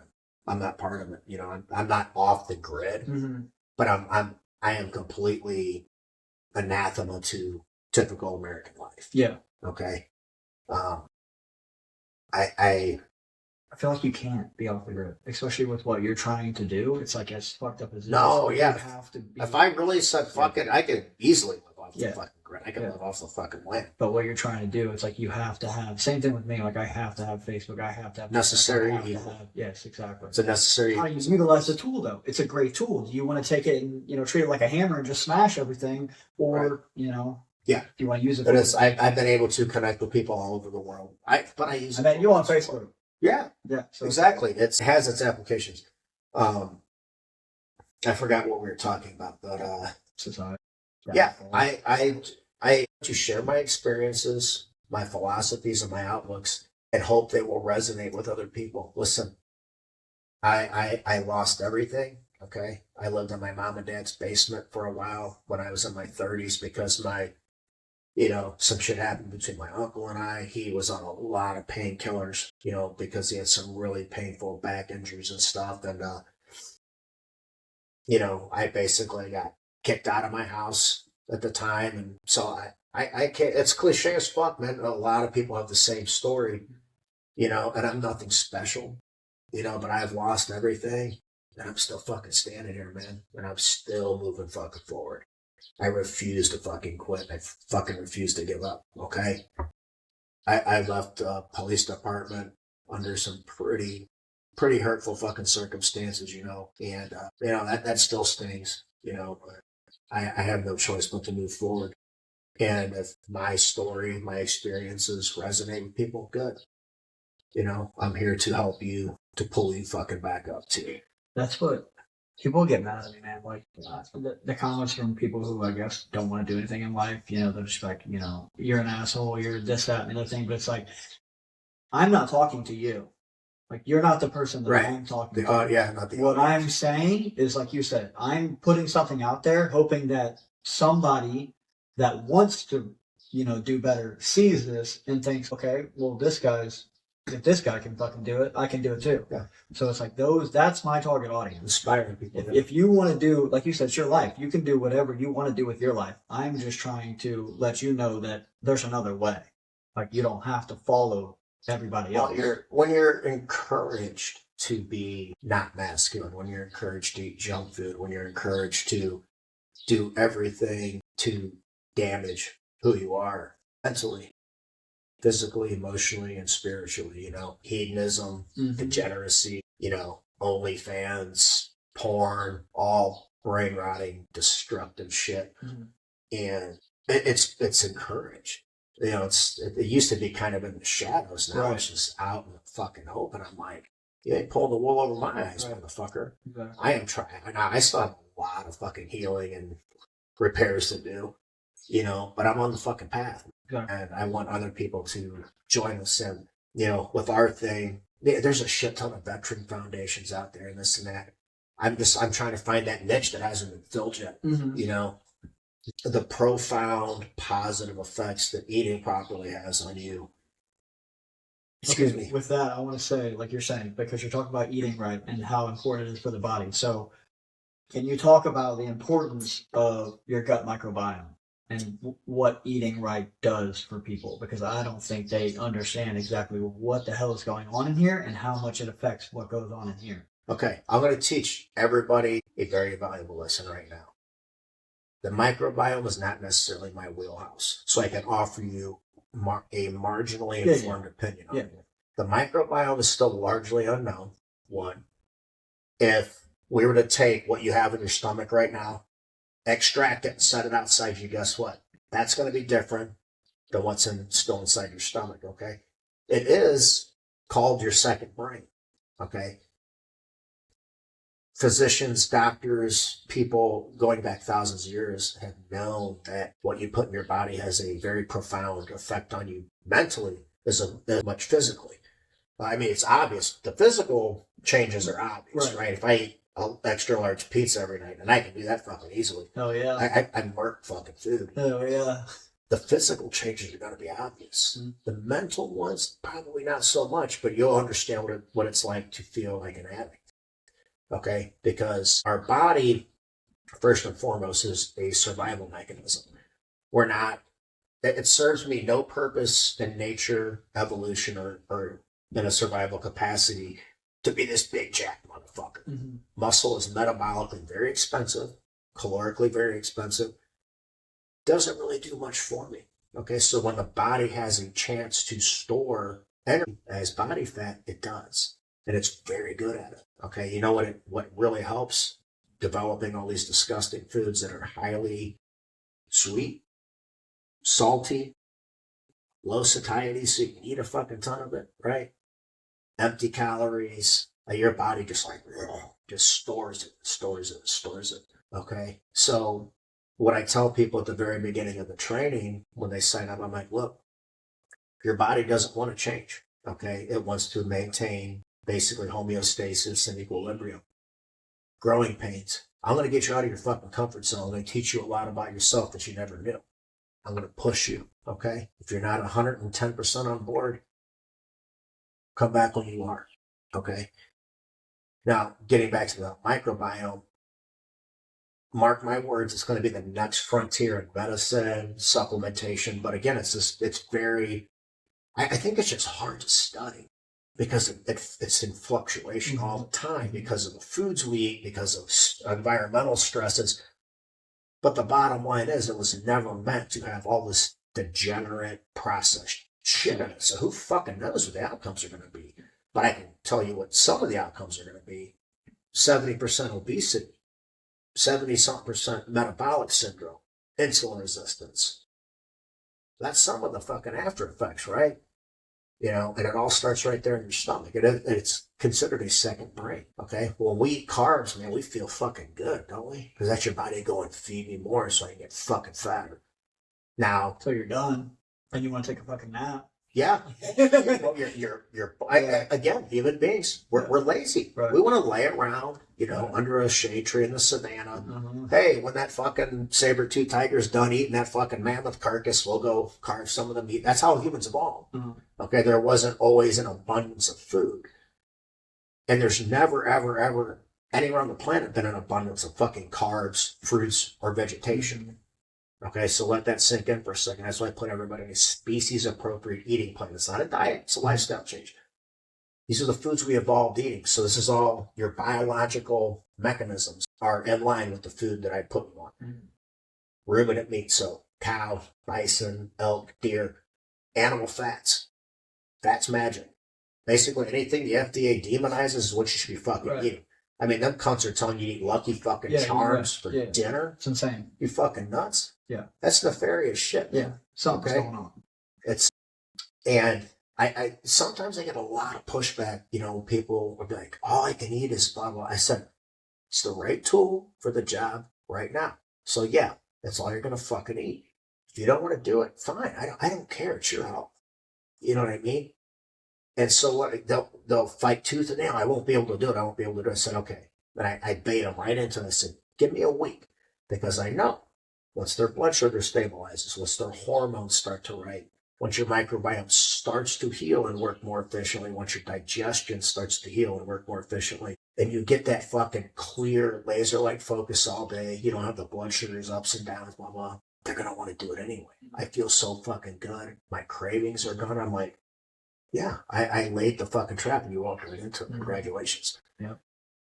And down the road, it's kind of an arbitrary number, but I'll use like 90 days. I think that's a good amount of time. And they say after 90 days, we'll reevaluate, reassess. Hey, do we need to titrate protein up? Hey, do we need to titrate the fat up? Hey, do you want to try a certain kind of carb leveraged at certain points for certain applications? You know what I mean? If I'm getting ready to go fucking grapple or spar for an hour straight, no breaks, nothing, I'll drink 25 grams of cyclodextrins with a little bit of this and a big bunch of electrolytes. It'll power me through that. You know what I mean?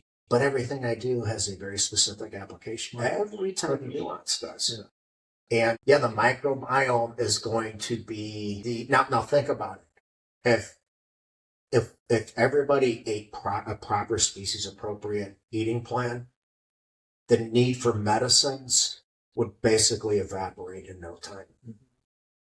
So why do you think they encourage you to stay away from the things that are healthiest? You know, people can't seem to, you know, we know throughout history, you know, Genghis Khan, some of the Caesars, you know, Nero Caesar, Caligula, Pol Pot, Mao, Hitler, more recently, you know, fucking Coney over there in Africa, killed millions and millions and millions and millions of people. But it'll never occur to them that these people are killing you slowly. And they have a vested interest. And I've seen crackheads do the most shameless, degenerate shit for a crack rock. Never mind millions and millions of, you know, becoming obscenely fucking wealthy. And you think there are people out there that won't do things to benefit from your fucking demise? Okay, well, you're too fucking stupid to help anyway. Okay. And you're dying slowly. You're going to die a lot sooner than you should have. Okay. So you're not outright dying on the spot. But to me, it's a fate worse than death, is dying slowly and never never seeing what your body is truly capable of, you know, health wise, physique wise. You know, to see what the body looks like when it's lean and muscular is an awesome fucking thing. Mm. You know, and yeah, they just, well, I was like, stop, I'm going to do your thinking for you now, okay? Right. I'm telling, because a lot of people are just, don't explain it to me, just tell me what to do and I'll do it. Okay, but I like explaining the science, the biology, the mechanisms behind it. When I understand how something works, I have more faith in it. Right. Now I understand Right. this is how this works, you know, so now I'm more inclined to follow it and to believe you because all your methods are rooted, in science, evolution, biology, rooted in tangible things that can be demonstrated and proven, right? So, yeah, people like you're saying, it's the mentality of, okay, you're in this area, you're more knowledgeable than me, so let me just turn my brain off. You're going to do the thinking for me. Okay, that's great because of what you're doing. You have their best interest in mind, but let's think about those same people who are getting a narrative from whatever, and they do the exact same thing. I'm just going to shut my brain off. This guy has a PhD. I'm not going to look into anything he's telling me. He's just smarter than me, so I'm going to just take his word for it. And it's like, that's a huge point. And it's like with the food. They say it's good for me. The CDC says it's good for me. The FDA says it's good for me. Whatever says it's good for me, so I'm just going to do it. I'm not going to do my own research. I'm not going to, even though I don't see how you could look in the mirror every day and, I don't know, man. I just don't get it. It's like there's not a person inside of their body that's like self-aware or anything. well, because you have to understand what human beings are prone to psychologically.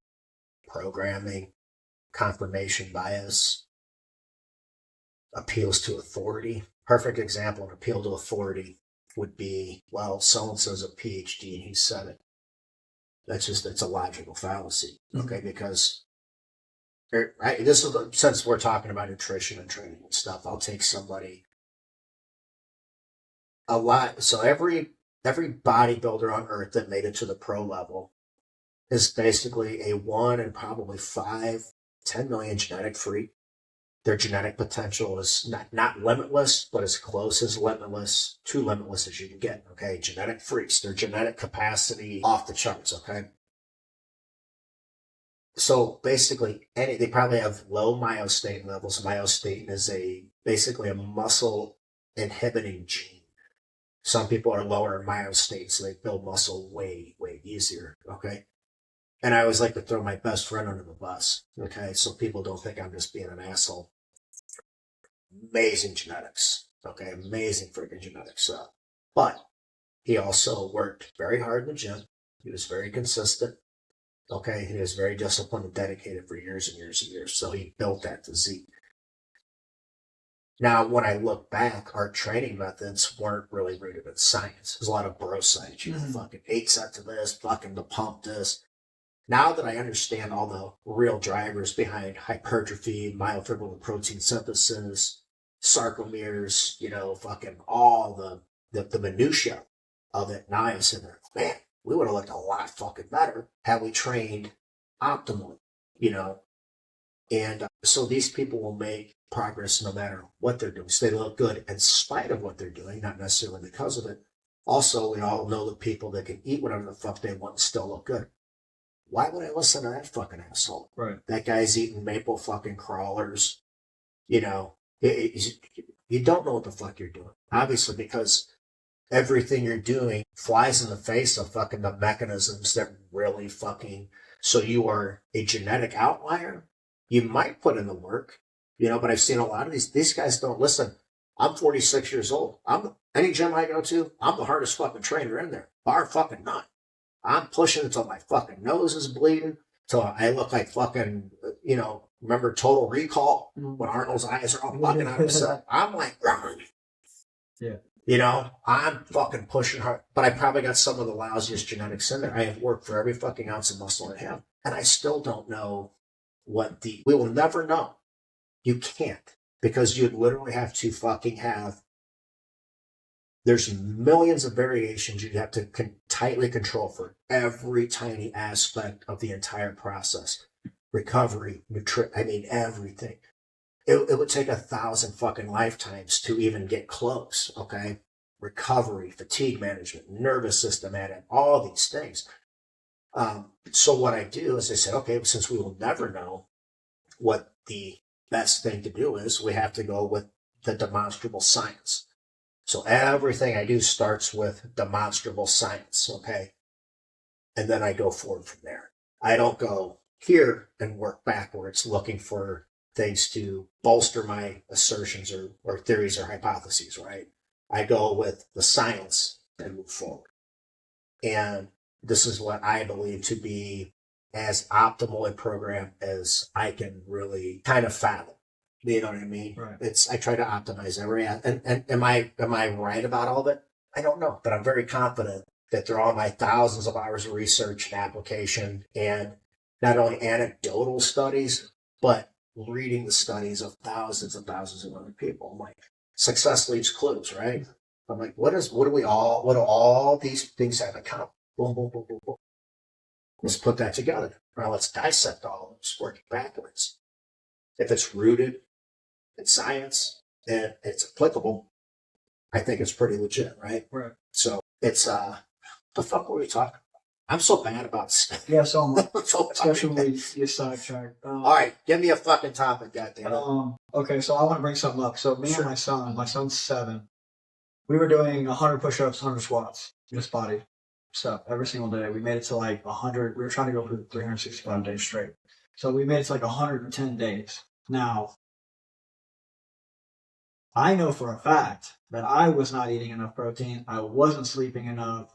And even 100 and something days into it, dude, sometimes those push-ups were still hard to do. Mhm. Like I knew we were gaining, like because I recorded all of it. I posted on my YouTube. Like there's still something to upload, but we started and it was like 20 minutes to do when we first started. 20 minutes to finish it all. Yeah. Taking breaks and that kind of deal.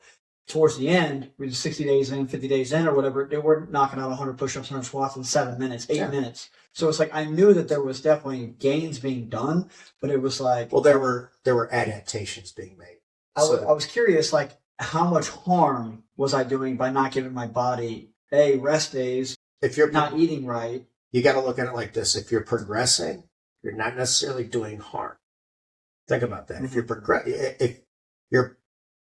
your body doesn't really go forward if it's systems, if it's fatigue, if the nervous system is not being managed properly, if it's overly stimulated or bogged down or there's too much fatigue accumulation, you're not going to make progress. You've made adaptations, okay? But here's the thing about the body. Doing the same thing all the time, once you reach that certain level of efficiency, your body's going to stall. Yes. Okay? Now, so there's only 2 things you need to apply to build muscle. And recovery is there, fatigue management's there, muscle damage management's there, enough protein for a positive nitrogen balance, and probably a little bit of a caloric surplus. The true drivers of hypertrophy and myofibrillar protein synthesis, muscle growth, is mechanical tension, okay, and progressive overload. Very, very simple concepts. Mechanical tension exists on what's called a force velocity curve. Okay, so think about it. Now that you know that the body is resistant to change, right, because it's not advantageous for us to be, okay, we have to force it, okay? So you made certain adaptations to the stimulus you're putting on your body. 100 push-ups, 100 squats every day. Your body reached a point where it was efficient enough, okay? It didn't have to adapt anymore because you weren't putting there was no progressive overload. Progressive overload doesn't mean more sets or more work. It means like, okay, today I went in here, we'll just use bench press. It's every fucking meathead's favorite exercise. I benched 150 pounds for 6 reps. Okay, so next time I come in, I either bench 150 pounds for 7 or 8 reps, or I bench 155 pounds for 4 to 6 reps. That's progressive overload. It's a new stimulus, right? That's you telling your body, hey, I have a new, heavier stimulus. I have to adapt. So I'm going to add myofibrillars in a sequence. Okay? You don't break muscle down and rebuild it bigger. Okay? A myofibrillar splits, replicates, sprints, replicates, splits, so. And then you start adding sarcomeres in. Sarcomere is basically the smallest component of a muscle fiber. Okay? Your contractile muscle proteins. So I do 50 kettlebell swings every day for a month. 124-pound kettlebell, I swing it 50 fucking times. And I'm going to reach that adaptation. Okay. So it's like basically what's the goal? Pick your goal. Okay. What is my goal? Strength, conditioning, or hypertrophy. Pick a modality and plan accordingly. Okay. You're going to build very, very, very, very little muscle doing what you're doing. Okay. It's just not challenging. Right. Think about it. Excuse me. If it's not challenging, it's not exercise. Exercise, by definition, is a challenge you're not used to, so to speak, correct? So what you need to do is either, I would recommend weights, even for kids. Mm-hmm. People think kids, bull fucking shit. Get that little motherfucker on some weights, dude.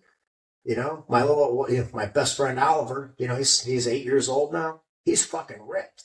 I'm going to start making him work out. You know, he already loves eating bacon and eggs and stuff and hamburgers. It's like, you don't know it yet, but when you get to high school and you're the most jacked, ripped kid in there, man, all the girls are going to want to fucking hang out with, you know, with fucking Oliver.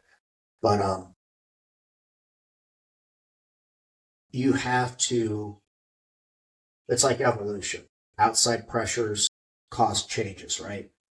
Outside pressures being properly programmed weight training that force the body to produce more myofibrillation, so basically muscle tissue to compensate for those demands, correct?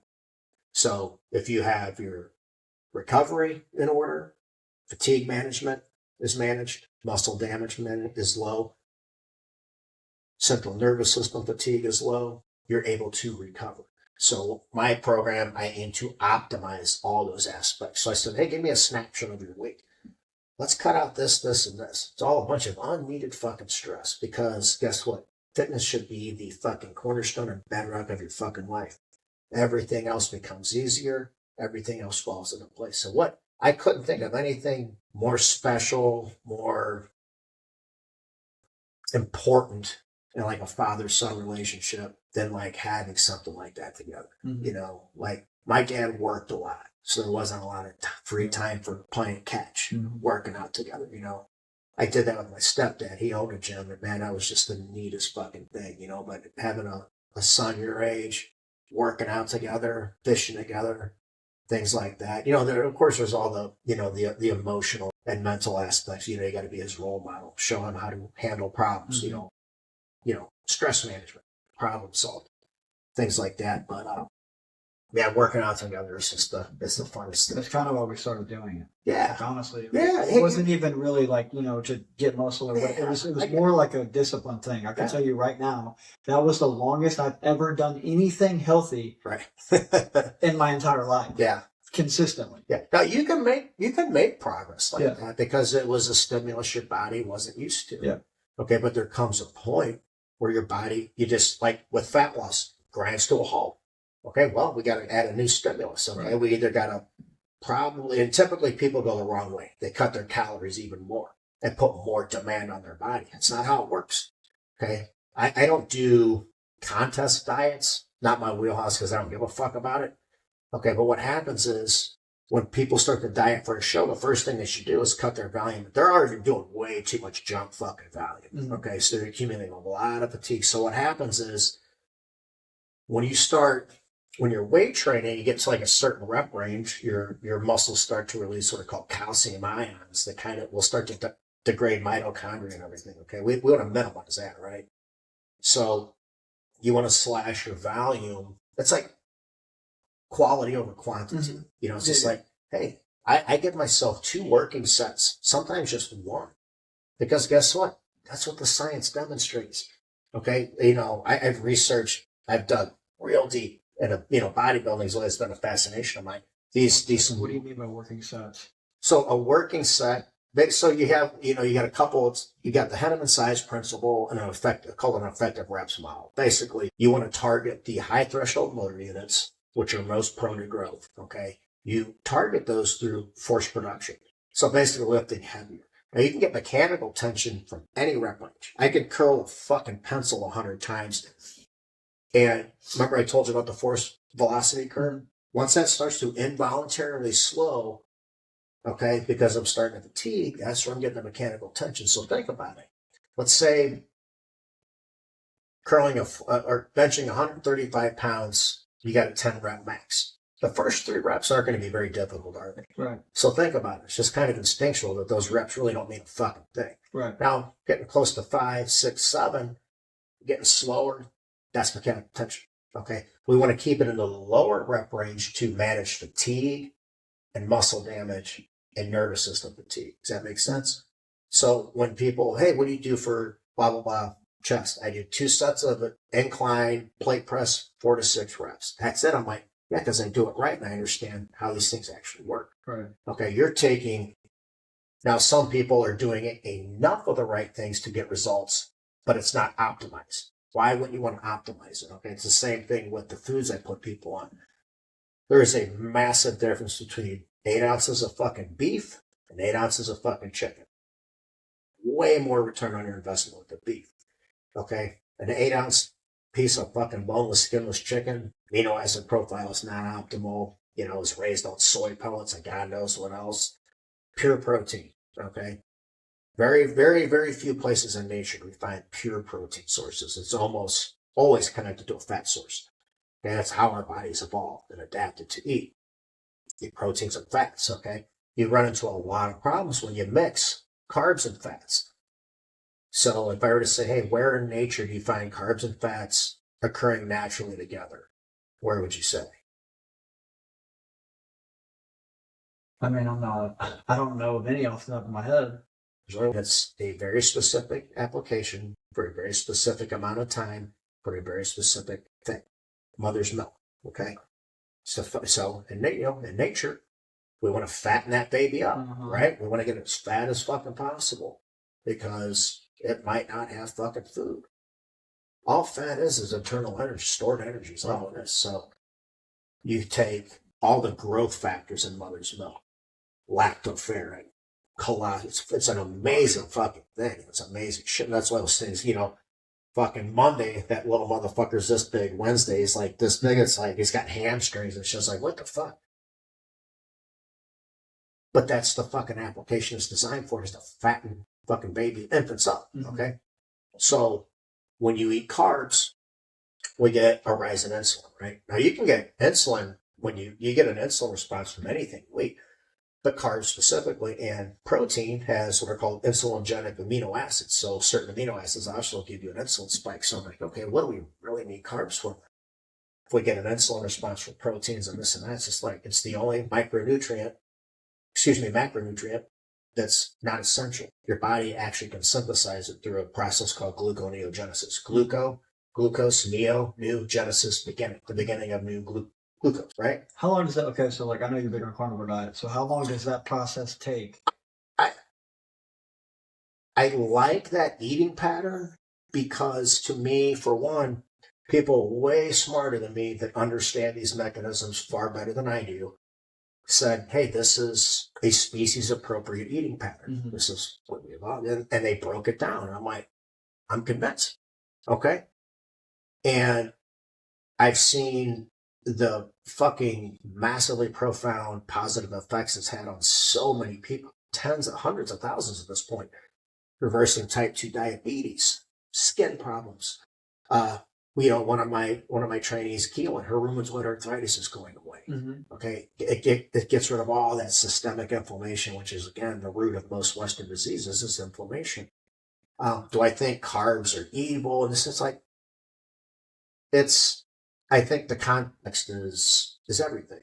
Like I will use carbs, certain like 25, 30 grams. That's it. Right. The need for carbs has been grossly overstated. Now I also look at this in a philosophical way too. Like a lot of people that say, well, I can't do, blah, blah, blah, train without carbs. I'm like, have you fucking tried? That'd be like me saying, it's different than me saying, man, I can't dunk a basketball. Well, no fucking shit. Right. There's no fuck. I can barely jump over a piece of paper. I got the worst fucking vertical of all time. But so many people are so, sure of themselves without ever having tried anything. I'm like, have you You realize a carb is just an energy substrate, right? There's zero fucking special things about it. Nothing. Fat is an energy substrate. It has way more hormonal implications than carbs. Carbs have hormonal implications too, insulin secretion. So what happens is when you have constantly elevated insulin with elevated fatty acids in the bloodstream, okay, so a cell is kind of like a safe, right? Insulin opens that fucking safe and drives all the shit in there. So when you have elevated insulin and elevated triglycerides, when it opens that safe, it drives all those fatty acids right in your cells.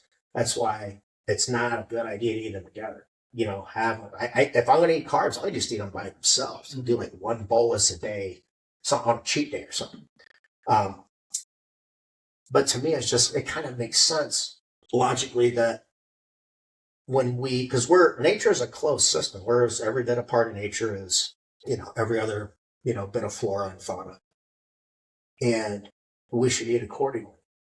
The way our ancestors, we don't have the biological mechanisms yet to digest and basically handle, a lot of these fucking, especially man-made foods. It's taking an improper fucking thing and putting it into a biological machine.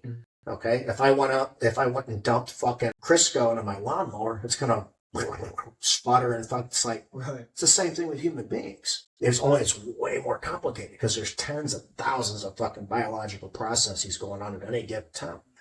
Okay, so I like it as an elimination eating plan to kind of reset your natural human state. Then we can go from there. You know what I mean? So that's why it makes sense to me. So that's basically the bottom line of why I prescribe it to people.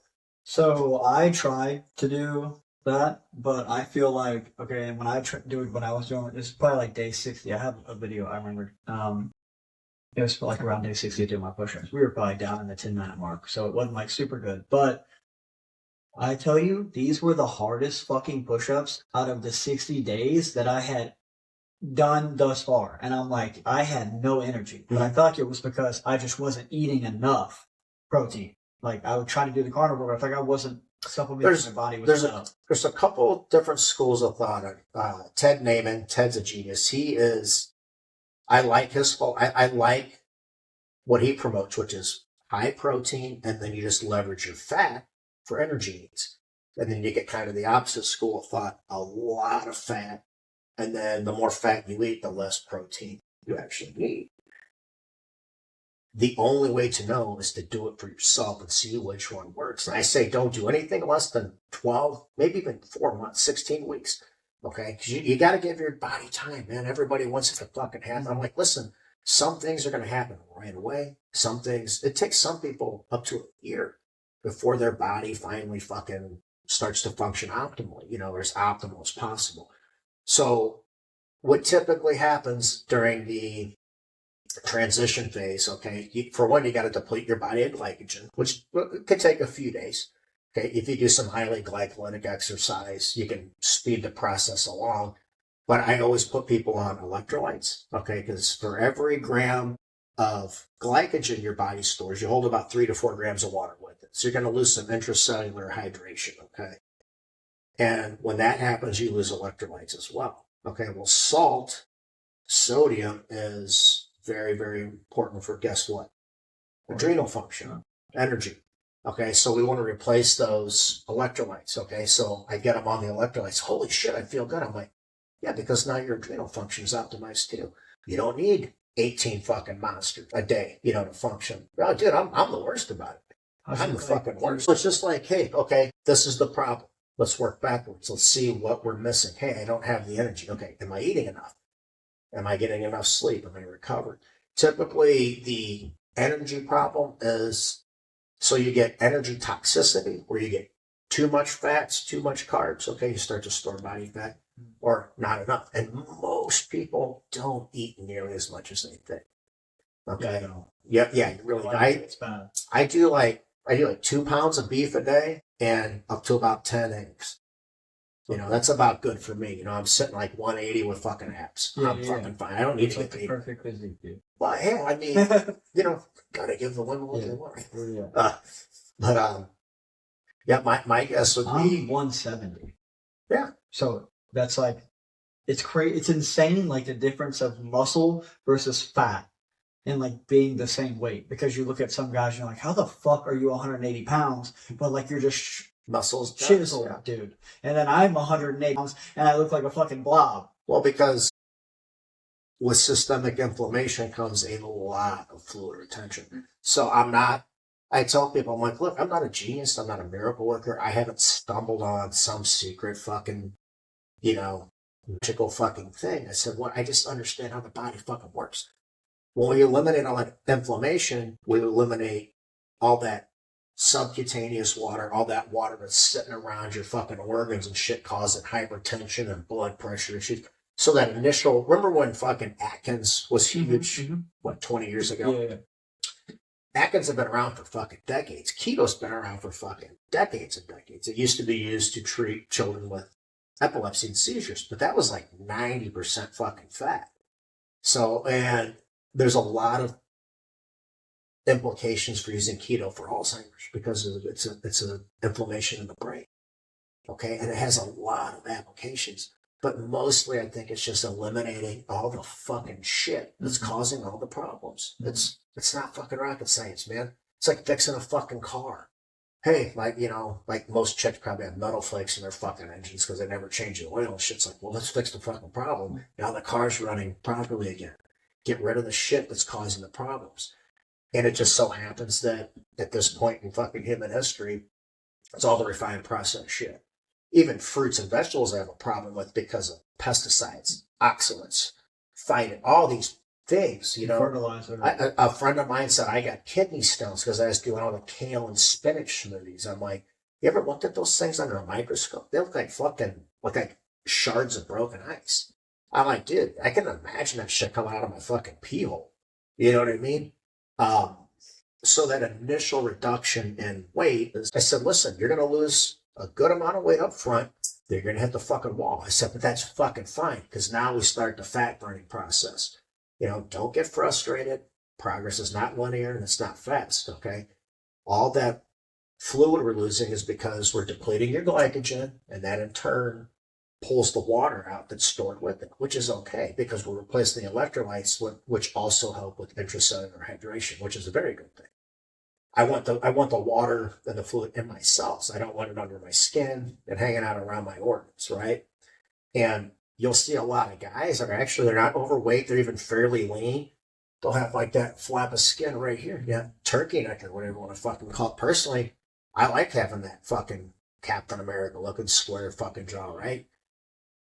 That's inflammation too. Okay. A friend of mine, we've been friends since we were kids. He's lean. He's fucking muscular. He's got a good physique. But he had enough inflammation that he had that little flap of fucking skin going on. I said, steak and eggs twice a fucking day, as much as you want. And in a month, that thing's going to be fucking gone. Sure as shit. Fucking gone. You know what I mean? It's just understanding how the body responds to these things. Basically all it is. And then laying it out for somebody and saying, eat this, and eat this. Work out like this, this, and this. Apply this consistently over time, and you will see results. It's basically foolproof. So, yeah, your issue probably could have been a number of things. Oh. Not long enough to adapt. Yeah, I did it for like 3 fucking days. I was like, dude, I cannot do this. I was like, I cannot, dude. I have no energy. No, I wasn't supplementing with electrolytes. I wasn't drinking enough water. I guarantee. I wasn't eating enough protein. They call that the keto flu. Okay, you feel, but here's the thing. If you're eliminating, remember carbs are just an energy substrate. If you're eliminating those, you have to replace it with what? Something else. Fat, the other energy substrate. You don't want to catabolize protein for energy because we want protein for the healing process. Protein has thousands of fucking processes in the body that's responsible for it. It's not just, rebuilding, repairing muscle tissue. Right. It does a shit ton of things. So if your energy needs are met and there's a little bit of a surplus and your protein needs are met and there's a positive nitrogen balance, guess what you do? Build muscle. But you got to stimulate the process. And unfortunately, 100 push-ups a day and 100 squats a day is not sufficient. Right. Okay. If you want to build muscle, you got to lift fucking weights. Right. You got to get that mechanical tension, that force production. Okay. Specific rep ranges, things like that. You know what I mean? So, you didn't give it enough time. For sure. And you can't sit here and tell me that you didn't, I had a giant T-bone and 5 whole eggs for breakfast. I'm gonna fuck. I'll have to force myself to eat in a few hours. Yeah. But I'll never turn on a giant fucking ribeye. Right. You know what I mean? It's like, it's instinctual at this point. I'm like, people are like, don't you get tired of eating it? No, motherfucker, I don't. Because this is what my body craves. Right. Because I put such a demand on it in the fucking gym. I just know instinctually if I come home and eat fucking tilapia and asparagus, I'm not doing shit for myself. Mm-hmm. And there's even different types of hunger. There's that, and I'm guilty of it. I get bored. I'm like, oh, I want to fucking eat something. I'm like, I'm not hungry. Don't eat, stupid. You're just fucking bored. And then there's like, you're craving nutrients. Okay. Your body needs fucking nutrients and it's craving nutrients. Okay. And so it's instinctually, you're going to fucking lean towards a fucking steak.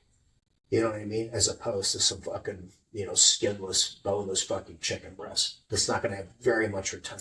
When I get home, okay, so I have a bad problem with this. Like yesterday, I worked fucking 14 hours, dude, holding a timber for probably 10 of it. Yeah. She probably got a really strong grip, though. Definitely, for sure. I guarantee you, like, I'll give it a couple of days. I haven't been able to do hardly. I can probably do like one pull-up. A week from now, I guarantee I could probably have to do fucking 5. Yeah. So, but like when I get home at the end of the night, like you're saying, I'm hungry and I feel like my body's like, give me something good. But for whatever reason, my brain is like, I want something sweet. And it's usually like, I guess that's just me expending energy and just trying to figure out how to get that the easy way, maybe. Like, what's going on there? Why am I craving sweets? Because you're not a fat burner yet. Okay. Your body is still burning glycogen as energy. If it does, it'll respond accordingly. Okay. When you're a fat burner, most of those cravings fucking go. Okay. Listen, I used to be the ultimate sweet tooth. When I was a kid, I'd eat anything. Any piece of candy on the ground covered in ants, it didn't fucking matter. I'd fucking eat it.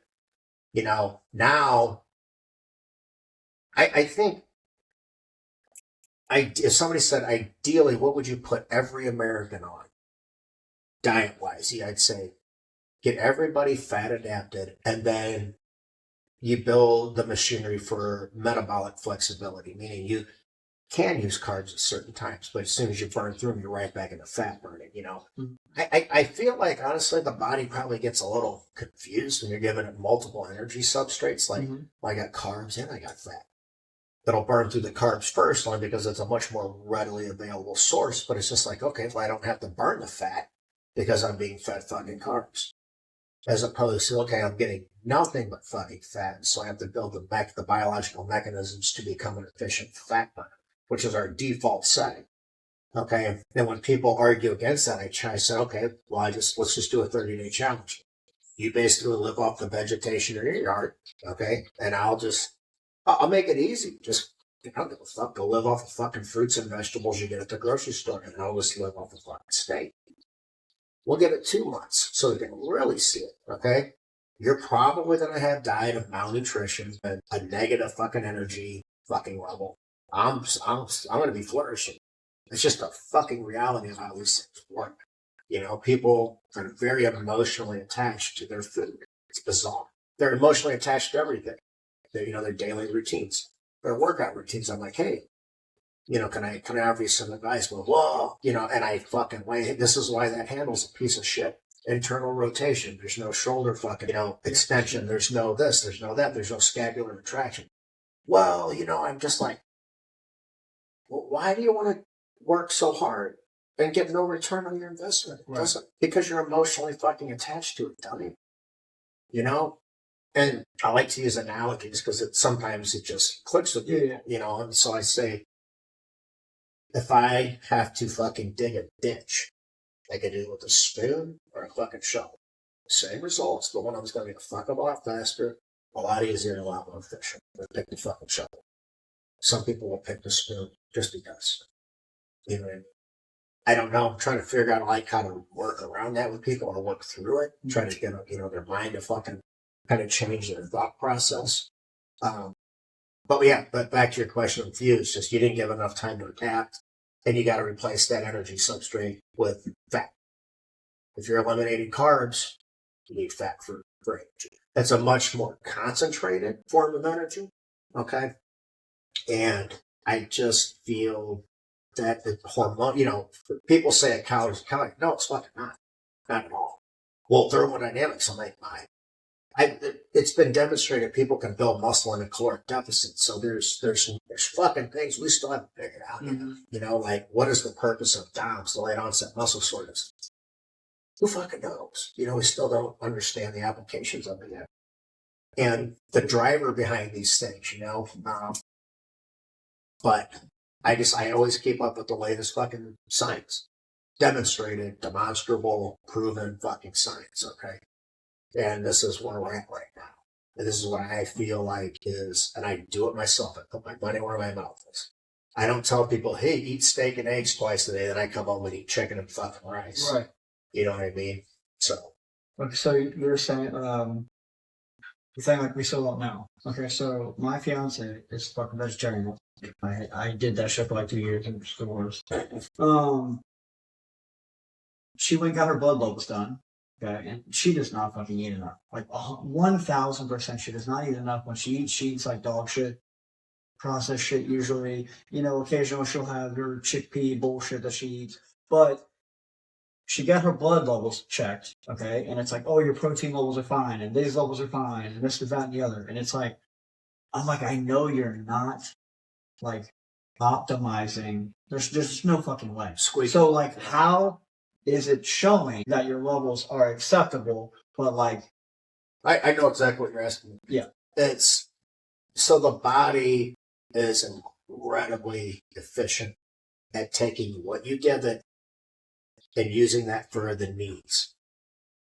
But again, it always goes back to this. Do you want to squeak by or do you want to be optimal? You can squeak by on that shit. You'll never flourish, okay? The fact of the matter is, the nutrients, the vitamins, the minerals, the micronutrients, the proteins in plants and vegetables and fruits is not very bioavailable to humans anymore. Okay. So it's like, I tell people, I'm like, it's kind of, you know, do they have vitamins? I'm like, yeah, they have them. They're in there and they're in abundance in some things. But it's like having a safe with a bunch of valuable shit in it, but you don't have a fucking key to it.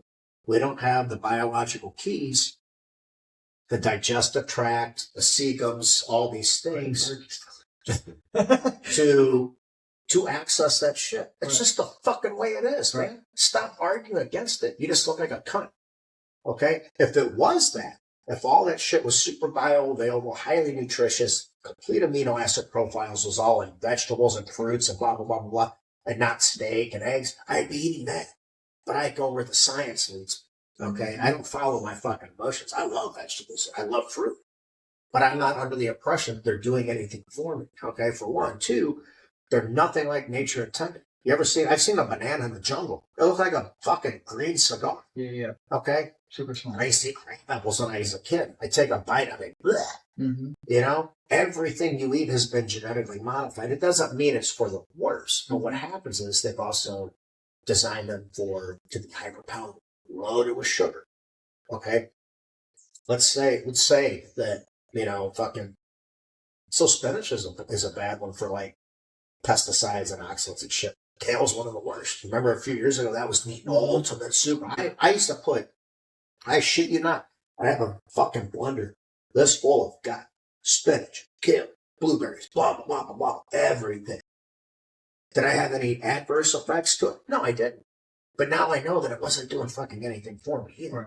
People say, what about fiber? I'm like, what about fiber? You know, a lot of people get leaky gut syndrome from fiber. It's basically cellulose from wood. Okay? If you're not moving the food through your fucking intestine like you should be, you're either dehydrated or you're not having enough fucking fat. And also, you're not supposed to be crapping 8 times a fucking day. You know what I mean? It's fucking, it's anathema to fucking survival. If you're out there 8 times a day fucking basically signaling predators to where you're at, you're going to get predated. Right. Okay, so when you eat meats and eggs and fishes and stuff like that, about 90+% of it is fucking digested and utilized. So there's very little waste anyway. You know what I mean? And so, well, what about fiber? I'm like, what about it? You don't fucking need it. Okay, what you need to do is titrate your fat up. And, you know, I mean, girls are like, you know, hey, are you getting enough fluid? Yeah, I had 9 coffees today. And it's just like, You know, it's like girls are notorious for never going to the bathroom. For one, because they're so embarrassed about it. They'd rather hold it until it's come out of their fucking ears. Right. But, you know, then you get girls on the opposite end of the spectrum that love to tell you about, you know, are there bowel movements and stool consistency? And I'm like, I'm good, man. Right. But if they say, well, I have problems going to the bathroom, I'm like, hey, let's titrate your fat up and your fluids. But remember, you have to have the electrolyte and mineral component with the fluid, or you're not really getting that hydration. Okay, so hydration, I mean, think about it. Historically speaking, we didn't drink tap water, which has been diluted of everything, right? And loaded with God knows what. So water came out of streams, water came out of lakes, rivers, it came out of glaciers, out of snows. That all have these mineral components in it. Okay, that's how hydration occurs.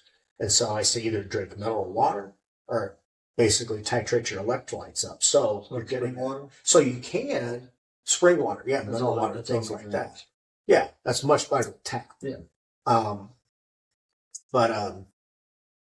Yeah, I mean that's just kind of based on my philosophy on how those things work. So what do you supplement like electrolytes? I use Redmond Real Salt, which is from an ancient evaporated ocean in Utah, so there's no microplastics in it. Sodium is super crucial. It's another thing that's been demonized, right? Go ahead and cut your fucking sodium out. Watch your kidneys shut down. Yeah. You'll get insulin resistance. You get all these fucking things. Sodium is a blood volumizer, so it's also a performance enhancer. Okay? There's some supplements out there specifically designed for like people do the keto lifestyle. Element, Redmond does an electrolyte one called Relight, so I just put people on those because they're sugar-free and they're like clinically dosed amounts of electrolytes in the proper ratios. Okay. So yeah, they go a long freaking way. Okay. I'm glad we got into this shit. I'll tell you right now, I'm gonna go home and fucking eat some meat and eggs. Good. I want to stop eating junk.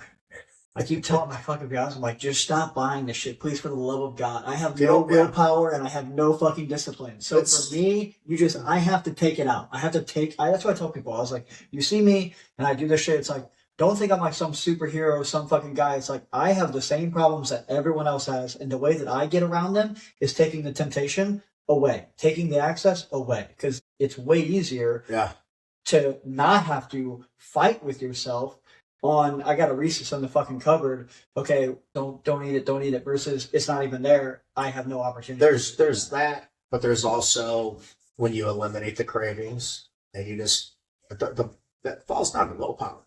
Okay, I had a pint of carrot cake is one of my fucking. I don't have a weakness. If I don't, it doesn't matter how badly I want to eat something, how much I fucking love it. If it's not Sunday, I'm not fucking eating it. It's that simple. Carrot cake ice cream. Okay, I would on Sunday rolled around. Okay, I had a massive bone-in fucking cowboy ribeye. Had a crab cake. I had lobster bisque, and I said, "Let me get a piece of that carrot cake." And it came out as about a quarter of a fucking cake. I couldn't eat, but maybe I had about 8 or 9 bites of it, and I was so fucking stuffed. I came home after a couple hours, like I'm not eating again for a while. I came home a couple hours later, get the whole thing boils down to willpower. But eliminating the foods that cause those cravings is, it's an easy way to fucking get control of that shit. Yeah. It's but it should also like set off an alarm in your head that why are these things so fucking addictive? Anything that's addictive is probably not good for you, right? The constant need for dopamine hits, which comes from food as well. Okay. Carb cravings, those fucking junk food cravings, alcohol and drugs, all of them are very, very fucking destructive. Mm-hmm. Personally, I don't want to feel like anything has any control over me but my own fucking willpower. Mm-hmm. I did drugs back in the day, this and that. I used to fucking drink. I was never like a drunk. I wanted to let the party shit in high school. I quit. I don't have a fucking problem. It's just about saying, I don't want to do this anymore. Right. I quit. I don't watch porn. It's destructive. You know what I mean? I want to be in control of my fucking dopamine. I don't want to be like, fucking craving that. Get your fucking dopamine from sets, not texts. Right. You know what I mean? Because we have a finite amount of dopamine too. And I don't think people understand that. And so they're just not aware of any of this. They're not aware of like, why are my relationships so unfulfilling? Why do I always feel bored? It's okay to be fucking bored, asshole. If you're looking for chaos and mayhem and turmoil, you're a fucking window licker. Grow the fuck up, okay? You're chasing dopamine hits. It's just like chasing a dragon like a fucking dope fiend does, you know? It's never enough. You know, so I gotta fucking, you know, put pictures of my asshole or my fucking fallopian tubes on the internet for a bunch of fucking disgusting men to like my shit that I would never even look at twice if I saw them in person. Right. You know, you're not losing at the end of the day. You know what I mean? So I'm very aware of where I get my dopamine from. It's from exercise. Right. And then that Sunday that I look forward to all week when I have that cheat meal tastes a million times fucking better as opposed to eating junk every fucking day.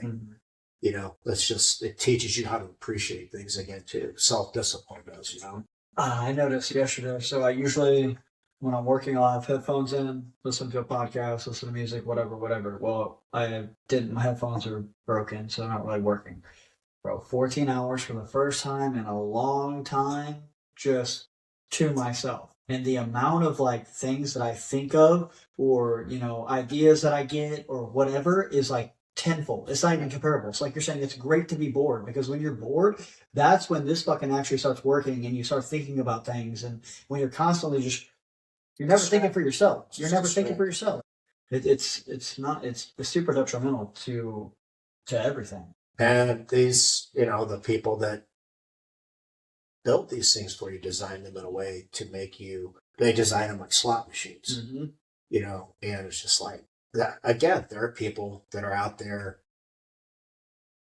gaining from your demise. It's that simple. You know, they're fucking with your mental health. They're fucking with your emotional health. They're fucking with your spiritual health. And they're fucking with your physical health because it puts money in their fucking pockets. If you can't see it or you don't care, hey, good for you. You know, I mean, but is that any way to fucking live? It's fucking embarrassing, man. Yeah. You're a weak motherfucker. You don't need to be in the gene pool. You know what I mean? I mean, I'm not for eugenics just yet. Yeah. But at some point, it's like we're gonna have to pick the contributors. Dude, I am a very like, it's fucked up, but I'm a very like authoritative, like what's betterment for society type of mentality. Like Darwinism, I have very social sympathy for fucking I don't really care. The thing is, like, I can see the utility in that. I really can.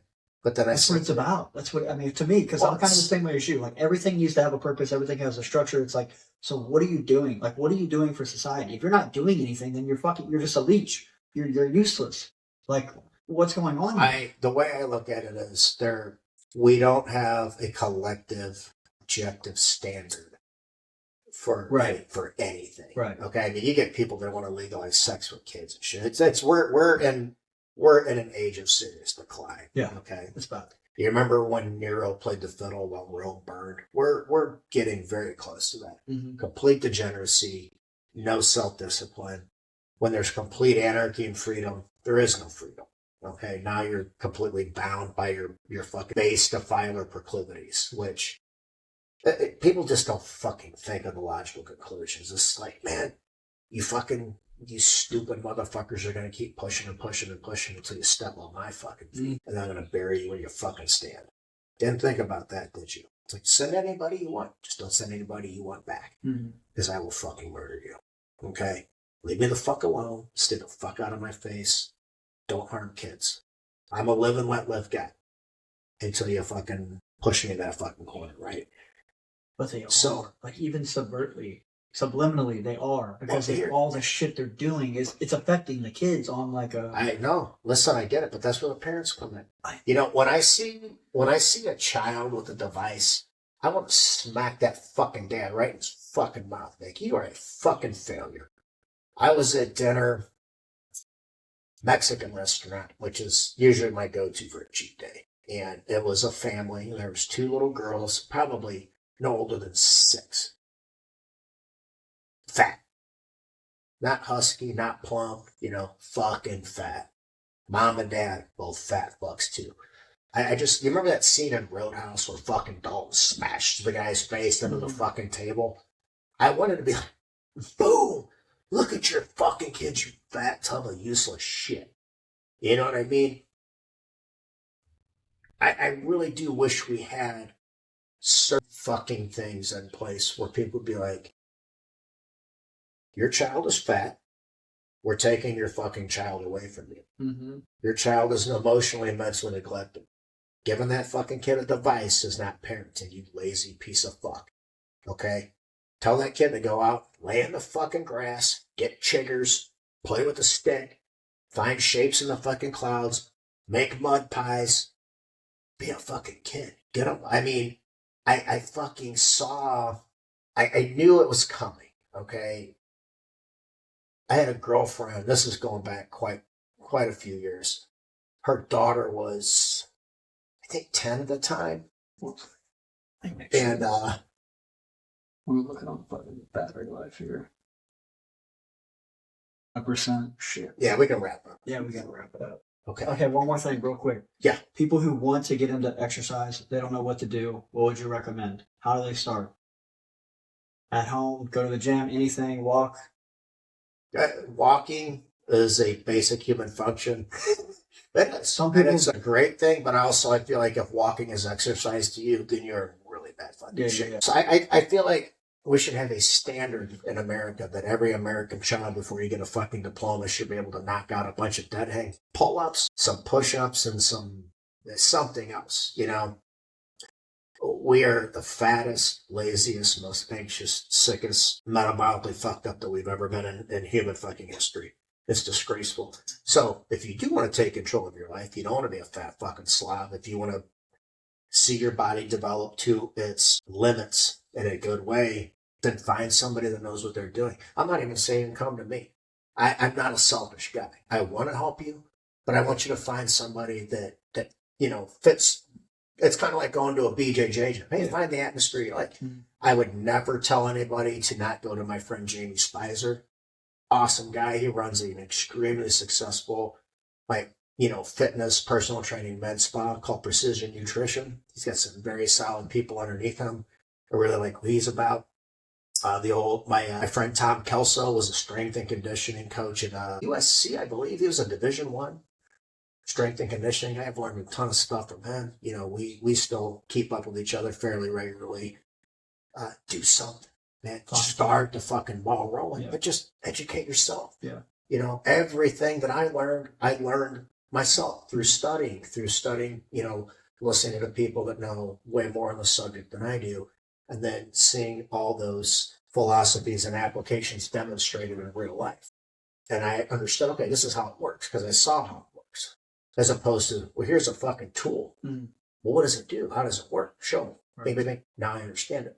So do something. You know, learn how to eat properly, manage stress, get rid of all the peripheral bullshit in your fucking life, and watch your life improve overnight.